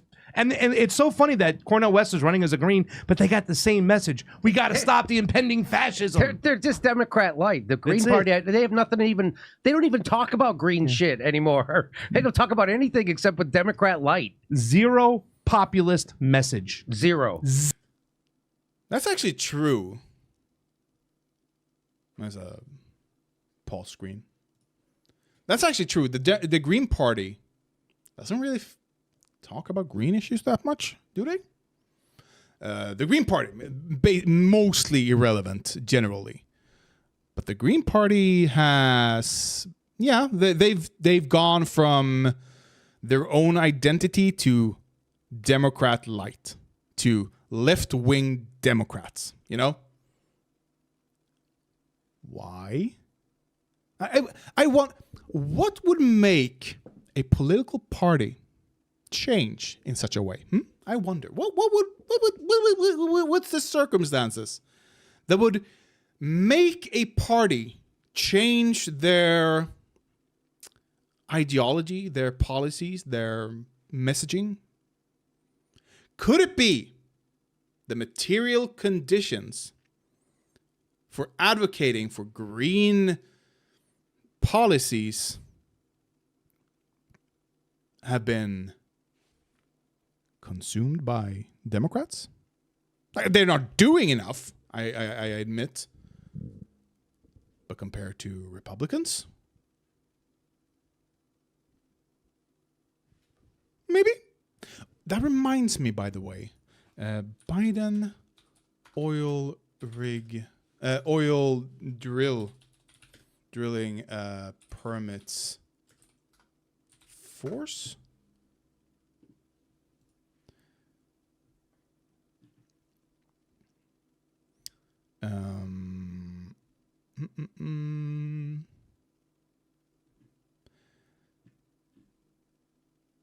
I heard somewhere, because there's a good and strong critique of Biden when it comes to environmental issues, which is he has approved more drilling sites than Trump. No, wait. This is Trump too, right? This is Biden. Per month average of approved onshore oil and gas drilling permits than Trump did in any of his first 3 years of his presidency. Okay. The first 3 years. That's okay. So I read somewhere that Biden didn't have much of a choice in it. Like he pledged on the campaign trail to be the most environmentally friendly president ever.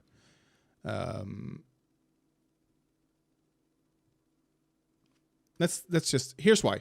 President Joe Biden said that his policies have not made the U.S. less equipped to withstand the impact of the ban of the Russian oils. That's why. That's the reason. Energy imports. He continued that the onus is on U.S. oil and gas companies that have permits to begin drilling but haven't started. It's simply not true that in my administration all policies are holding back domestic energy production. No, it's not. But instead, the companies pumped more oil in the U.S. during his first year in office than during his predecessors. Maybe I'm just wrong. Maybe he's just oil happy because he recognizes that, well, if he removes the oil, well, it's going to be hard on the economy. It's already strained, so why don't we improve some more oil rigs, you know? Stuff like that. It's not good.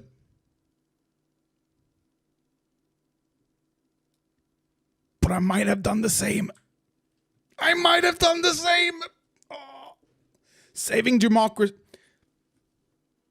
Yeah, here's why. Assuming I have the timeline and the facts of the matter correct. I think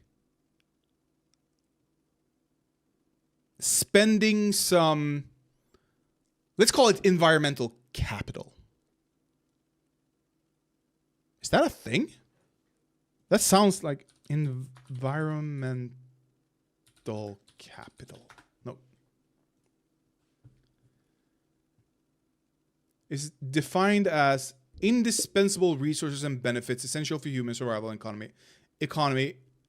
economic activity provided by the ecosystem. Yeah, okay. Exactly what I thought it would be. Let's spending a bit of overspending, even some economic capital now in order to ensure I would do other things as well, of course, but I might actually do that in order to not tank our economy as we've blocked Russian oil, which is a lot of our import, and it's a vicious cycle. So I might have actually agreed with doing that. Now, he's worse in other ways that I would hopefully be better at, that would compensate somewhat for this lack of environmental protection. But I might have done the same. Zero. Dana Bash sounded. Wait. What if List message. Zero. They don't talk about anything except with Democrat light. Zero populist message. Zero. Zero. Dana Bash? Wait. Cornel West has zero populist message. Cornel West, zero populist message. Sound. What if what? What? By the way, 1.23 million viewers. Why is he out of focus? What? Why? Is it no 1080p? Why is he out of focus? Maybe I'm just projecting, Strange. but when they ask me these questions, it's not out of focus. It's just bad resolution, isn't it? Sound. What if what? Maybe I'm just projecting, but when they ask me these questions, it sounds, because there's such nothing things to say of the truth, but it sounds like the reporter's like, "What do you say to this? Isn't it bad?"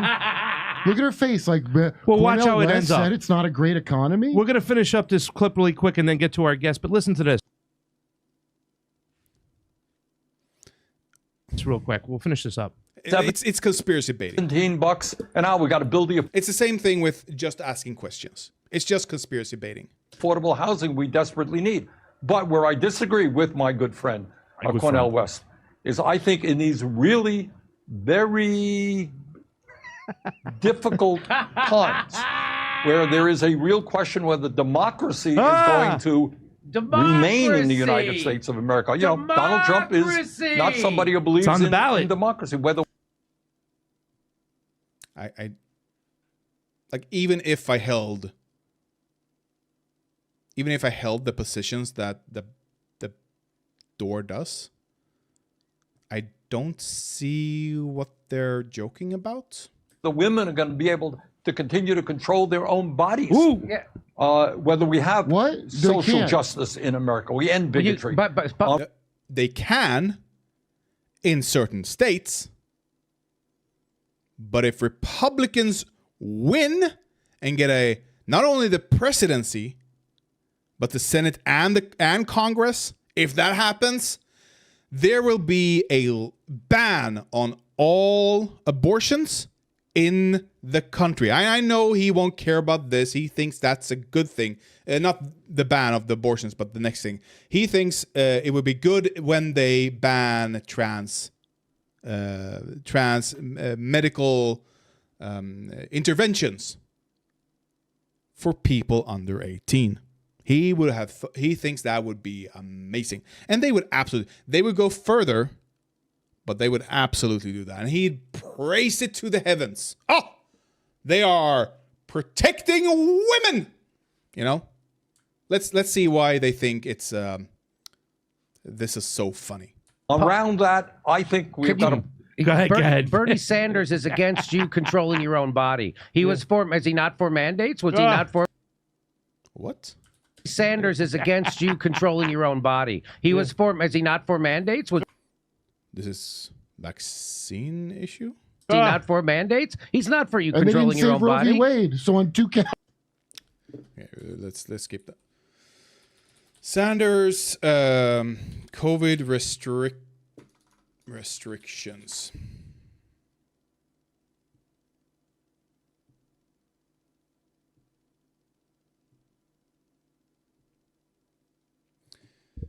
Can I even find anything?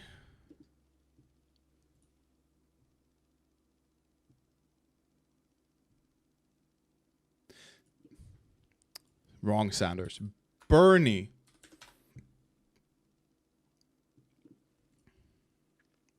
I don't know what his position on lockdowns were exactly. Nope.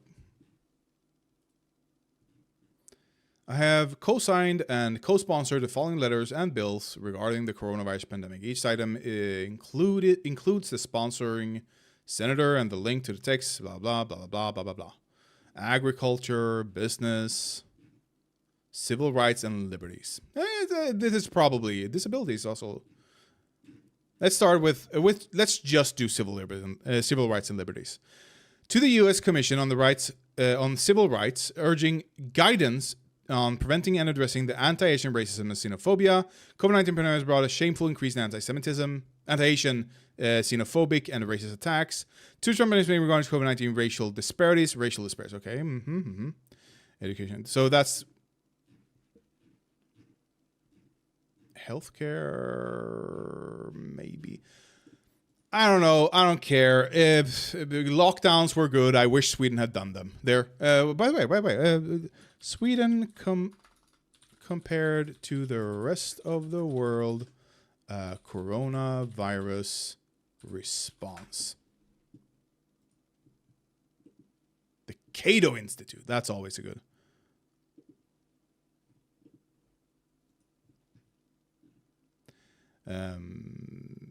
The country's approach was controversial, with some calling it the Swedish experiment, which is true. Actually, that is the one thing I like. That we have an experiment in the world. Not every country, not every Western country did a lockdown. That's a good thing that we can pull from and say, how do we handle the next pandemic better? Okay? But almost 2.5 years after the pandemic began, what can we say today about the outcome of this? First, let's recap what Sweden's strategy looked like. I don't care. We didn't have mandated masks. We didn't have... Except in hospitals. You had to have a mask to enter the hospital, which I understand. We didn't have lockdowns. We had restrictions on... I don't know if we demanded it from public corporations, but the corporations themselves freely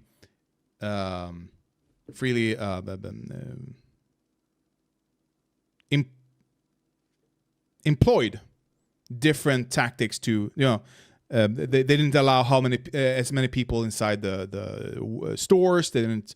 They asked people to keep a distance, stuff like that, But we never demanded, except for I think bars. I know bars in Stockholm at least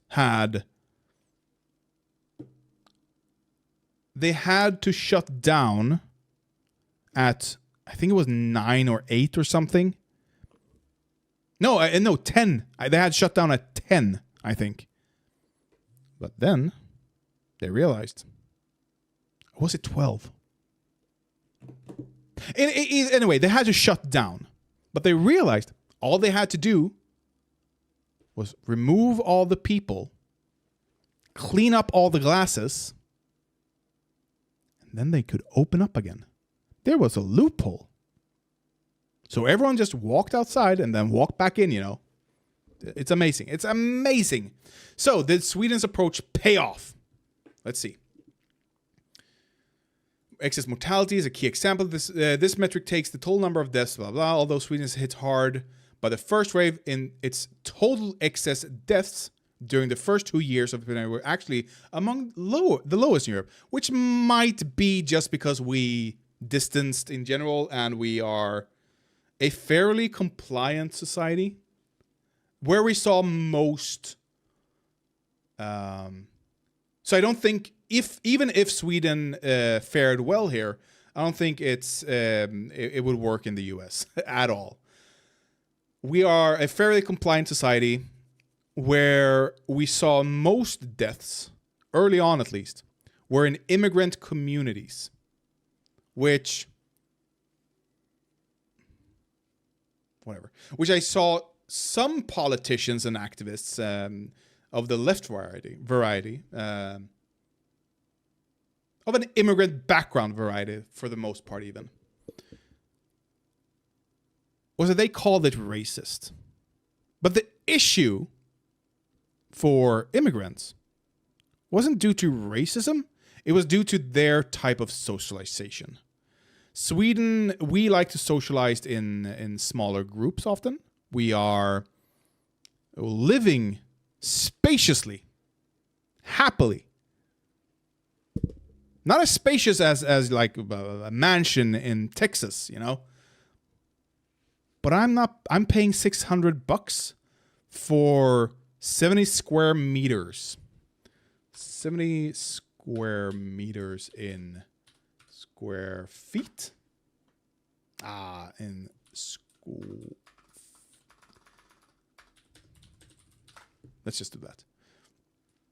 In 230 square feet is what I'm living on. How much would a 230 square feet apartment in what would be a comparable, not in size, but in like relative size be? Not Chicago, maybe the outskirts of Chicago? No, that's too big.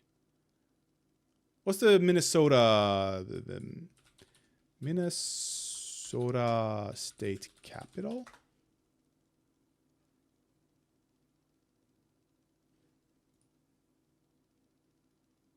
St. Paul.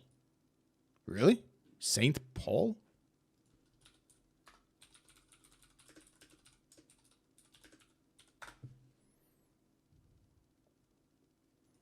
What would this cost? Can we get some size? So I have one bathroom, but I have a living space. I guess I don't know that's included on my.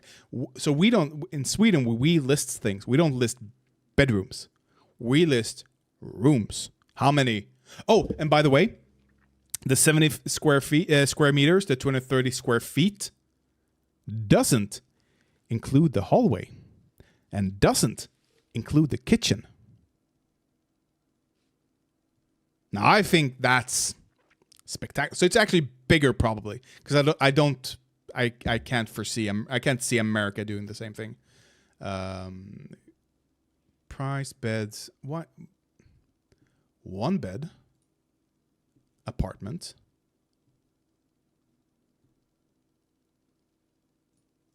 Moving the. Why can't I get size? How hard is that? Let's go to the outside because I don't live in the center. We're still looking at twice my pay. Oof. Ugh. Disgusting. I like this apartment, but disgusting. How big is this? Am I zoomed in? Nope. It's just a very big 535 square feet. So that might actually be what my apartment is if you include the kitchen and the hallway. Maybe comparable. Well, anyway, let's. I don't remember why I went on that tirade. Oh, this way. That's why. So we live bigger, and we live mostly alone. We move out early in our lives. Most people, at least of my generation, moved out before 20, before 25 for sure. No, before 20, please. Most people. But immigrants don't. They tend to live. They tend to live more close by. They tend to live more people in a smaller area, which of course increases their likelihood of catching a virus. No any perceptions that people in Sweden went on with their everyday life during the pandemic is nothing, as if not notably any perception that are untrue. Yes, report that they adjusted their behavior, for example, participating in social distancing, avoiding crowds in public transportation, and working from home. Strengths and weaknesses. So we had implementations. We had more free participations of those implementations, however. Not for mandates? Was he not for mandates? He's not for you and controlling your own body. Roe v. Wade, so on 2 counts. and then Democrats could. What is he saying about? He's not for you controlling your own body. Roe v. Wade, so he didn't save Roe v. Wade. How do you think he would have done that? How do you think Biden would have done that? He didn't say Roe v. Wade. Because time? Because the previous president had put in place people that would struck it down. I would strike it down. I don't. How do you talk to these people? They don't understand that other people are responsible for their things. On 2 counts. And then Democrats could have codified Roe v. Wade anytime they wanted, Yes. and they didn't on purpose. Yes. They could have and they should have. The reason they didn't was because they wanted people to be scared. They wanted people to say, oh, I can't vote for Republican because they'll remove my medical rights. That's what they wanted. I agree. How does this change anything?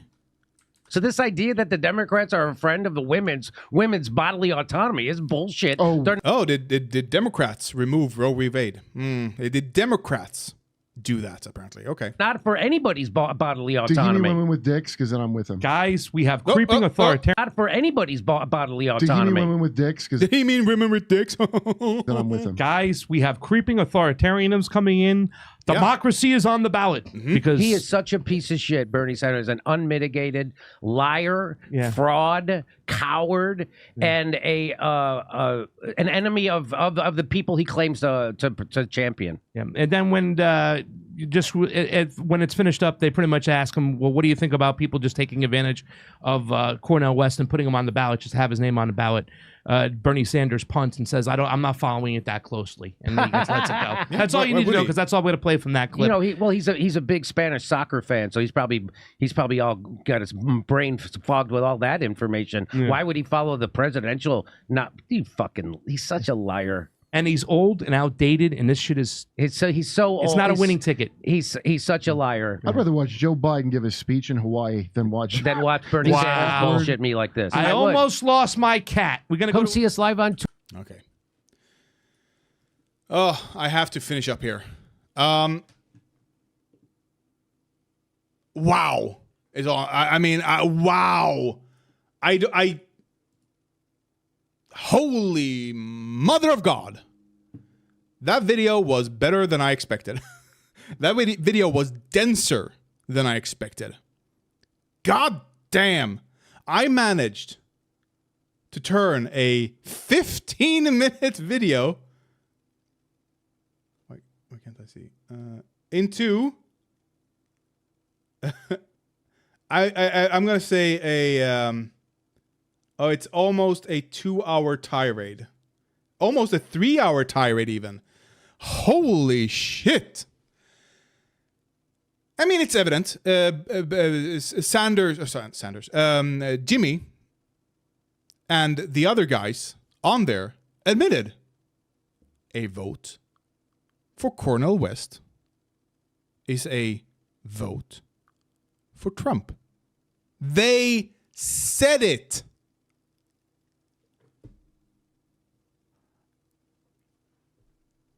So he explicitly telling people to vote for Trump, because he admitted that when he says people should vote for Cornel West, he's asking them to make sure that Biden has a worse opportunity to win.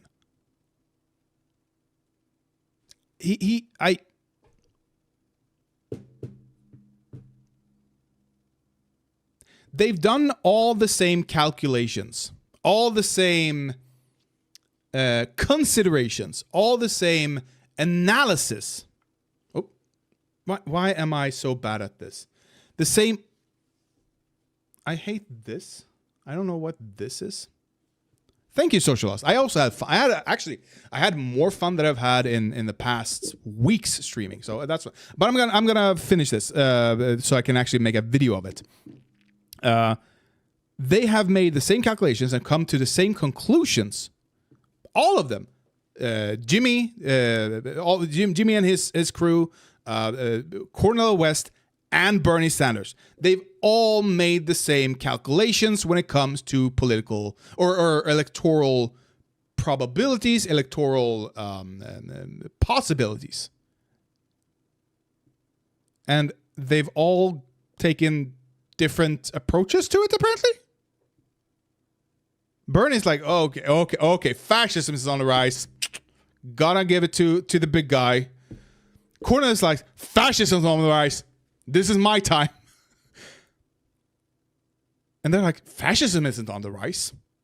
It's in power already. Don't you see? Who? Seriously. There are only two conclusions you can draw from this. Either they are lying, they are hacks, they are frauds, they are blah, blah. Possible. Strong possibility. But as I said earlier, I've been very interested in IQ this last few weeks. And I have to say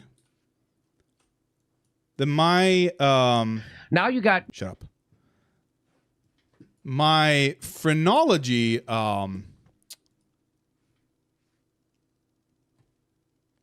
my phrenology calculations of these people are that they're stupid. They are just dumb. They are low IQ. Look at him. You can't trust someone with that hairline, can you? By the way, I'm happy. So happy he stopped coloring his hair. Oh my God. These are dumb people. Where's Kurt? Give me Kurt. Come on, Kurt. Where are you? There we are. Look at them. Not you, Sanders. You're good. Look. The phrenology tells me they are stupid people.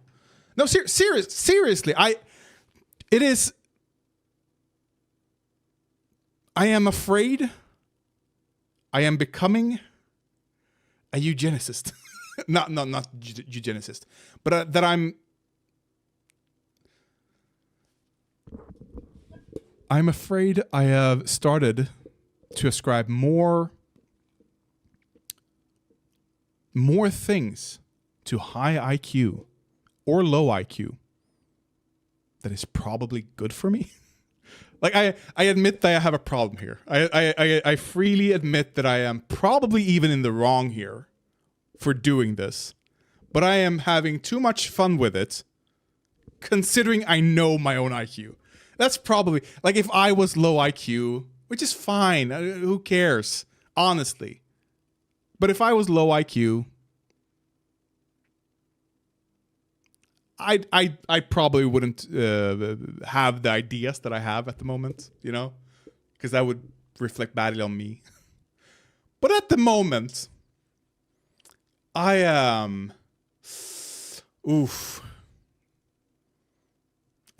these people. The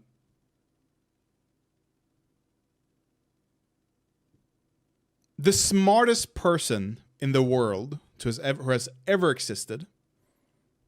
Not Einstein. He's not the smartest person. There's a woman.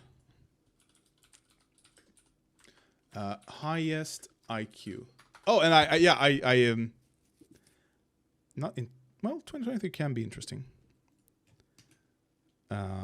What is Einstein's IQ? Well, I don't know. 100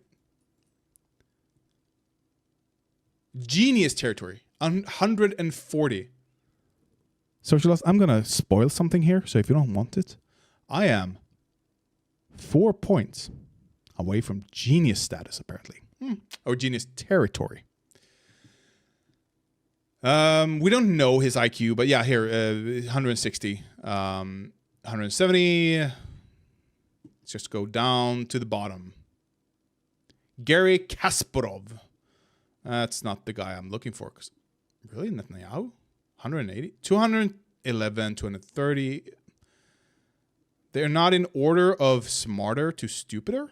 That's fucking stupid. Oh damn, boy. Okay, let's just take this dude. Let's just take this dude. He is.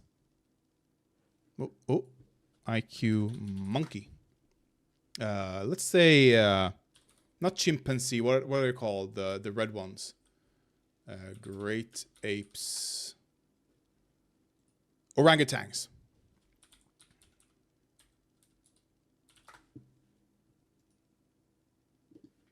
What is the average IQ of an orangutan?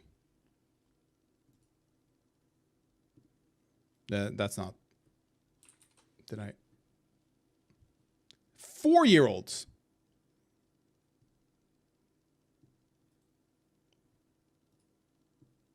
What is that? Borderline. Mm-hmm.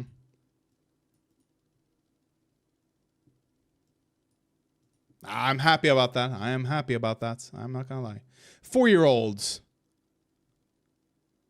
between 5 and 20 IQ. Wow. Is that really real? No, this is not real. Really? Well, of course, the average is between 80 and... well, the average should be 100, actually. So that's strange that they have between 80 and 100. Actually. It should be between 80 and 120. You know? The high average and the low average. But, okay, whatever.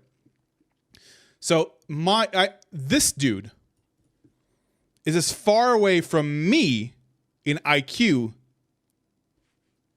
maybe-ish, as I am to a goddamn orangutan. That's the... And Jimmy Dore is not far away from that, in my opinion. Jimmy Dore is so not smart. I am so not kidding here. But I have to run. Yeah, fuck Jimmy Dore. Fuck Kurt Metzger. Fuck the other guy. I don't know who that is. I wasn't planning on only watching and only reacting to this video. But it was fun. I had fun. You had fun, as you've said. I have to run. I'm going to pick up my girlfriend in 7 minutes. IQ is real. We don't have a firm understanding of it because we haven't... It's actually, I'm going to say, phrenology is also real. It's true. Phrenology is also... And when I say real, I don't mean it's... the way it's used or the way it's implemented or has been implemented or even the things they've said is real. I'm saying that our internal genetic components can be seen by the naked eye. You know this. You can look at Trump and you go, that guy's stupid. You know it. It's instinct. It's harder, I think, to see someone who is smart. But a stupid person is always easy to spot. Always easy to spot. Usually they're wearing a MAGA hat, you know? No, I'm taking that back. Smart people can also be identified easily. The really smart and the really dumb are equally easy. Like, you can go up to a professor and you... Just the way he dresses, just the way he upholds himself tells you that he is fucking a genius, you know? And the same goes for the low IQ people.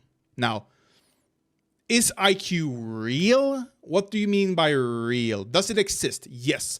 Can we measure it? Yes. What is it that we're measuring? Now, that is the question. And it's different from different systems, different in different programs, whatever, etc., yada, yada, so forth and so on.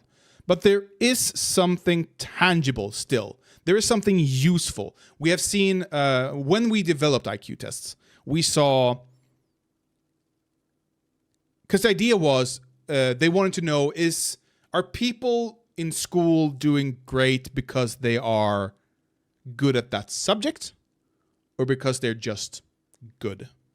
And that's where they start testing and they saw, no, people who do well in English also seems to do well in math. Why is that?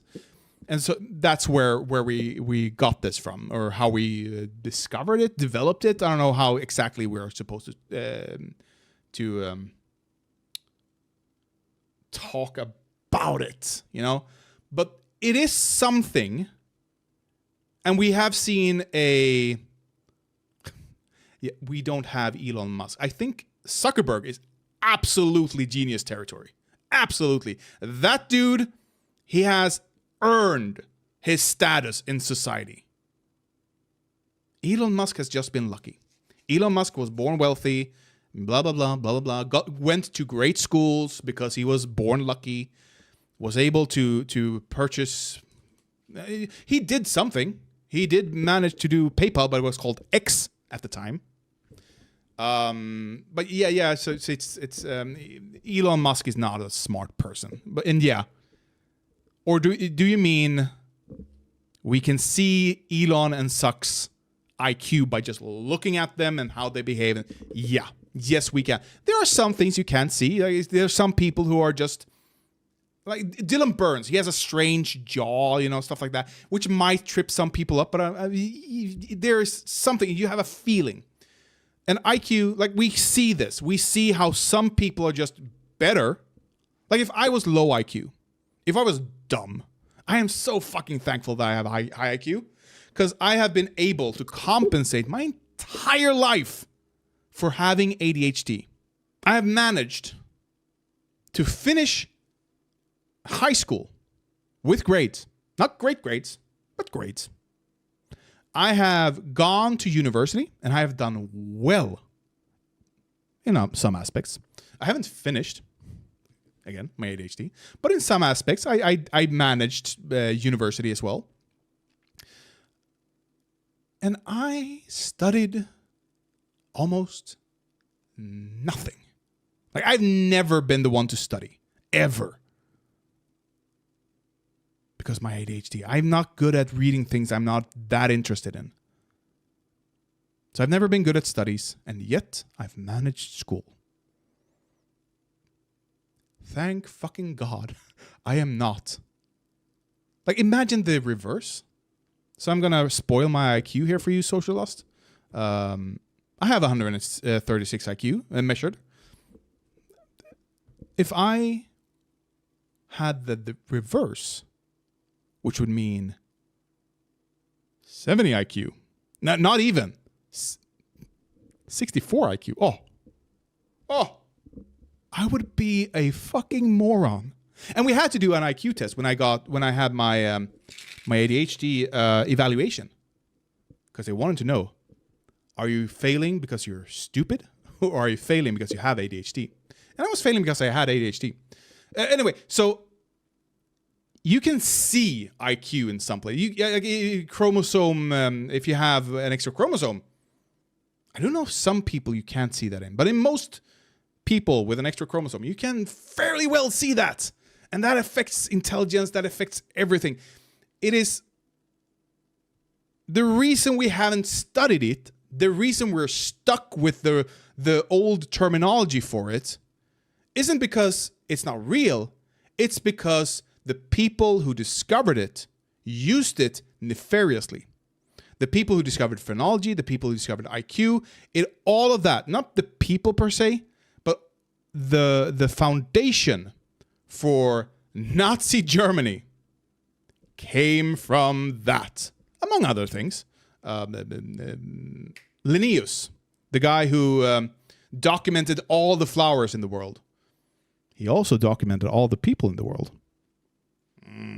He had some choice words for Africans and Asians. And that's... We have in a university. Fun.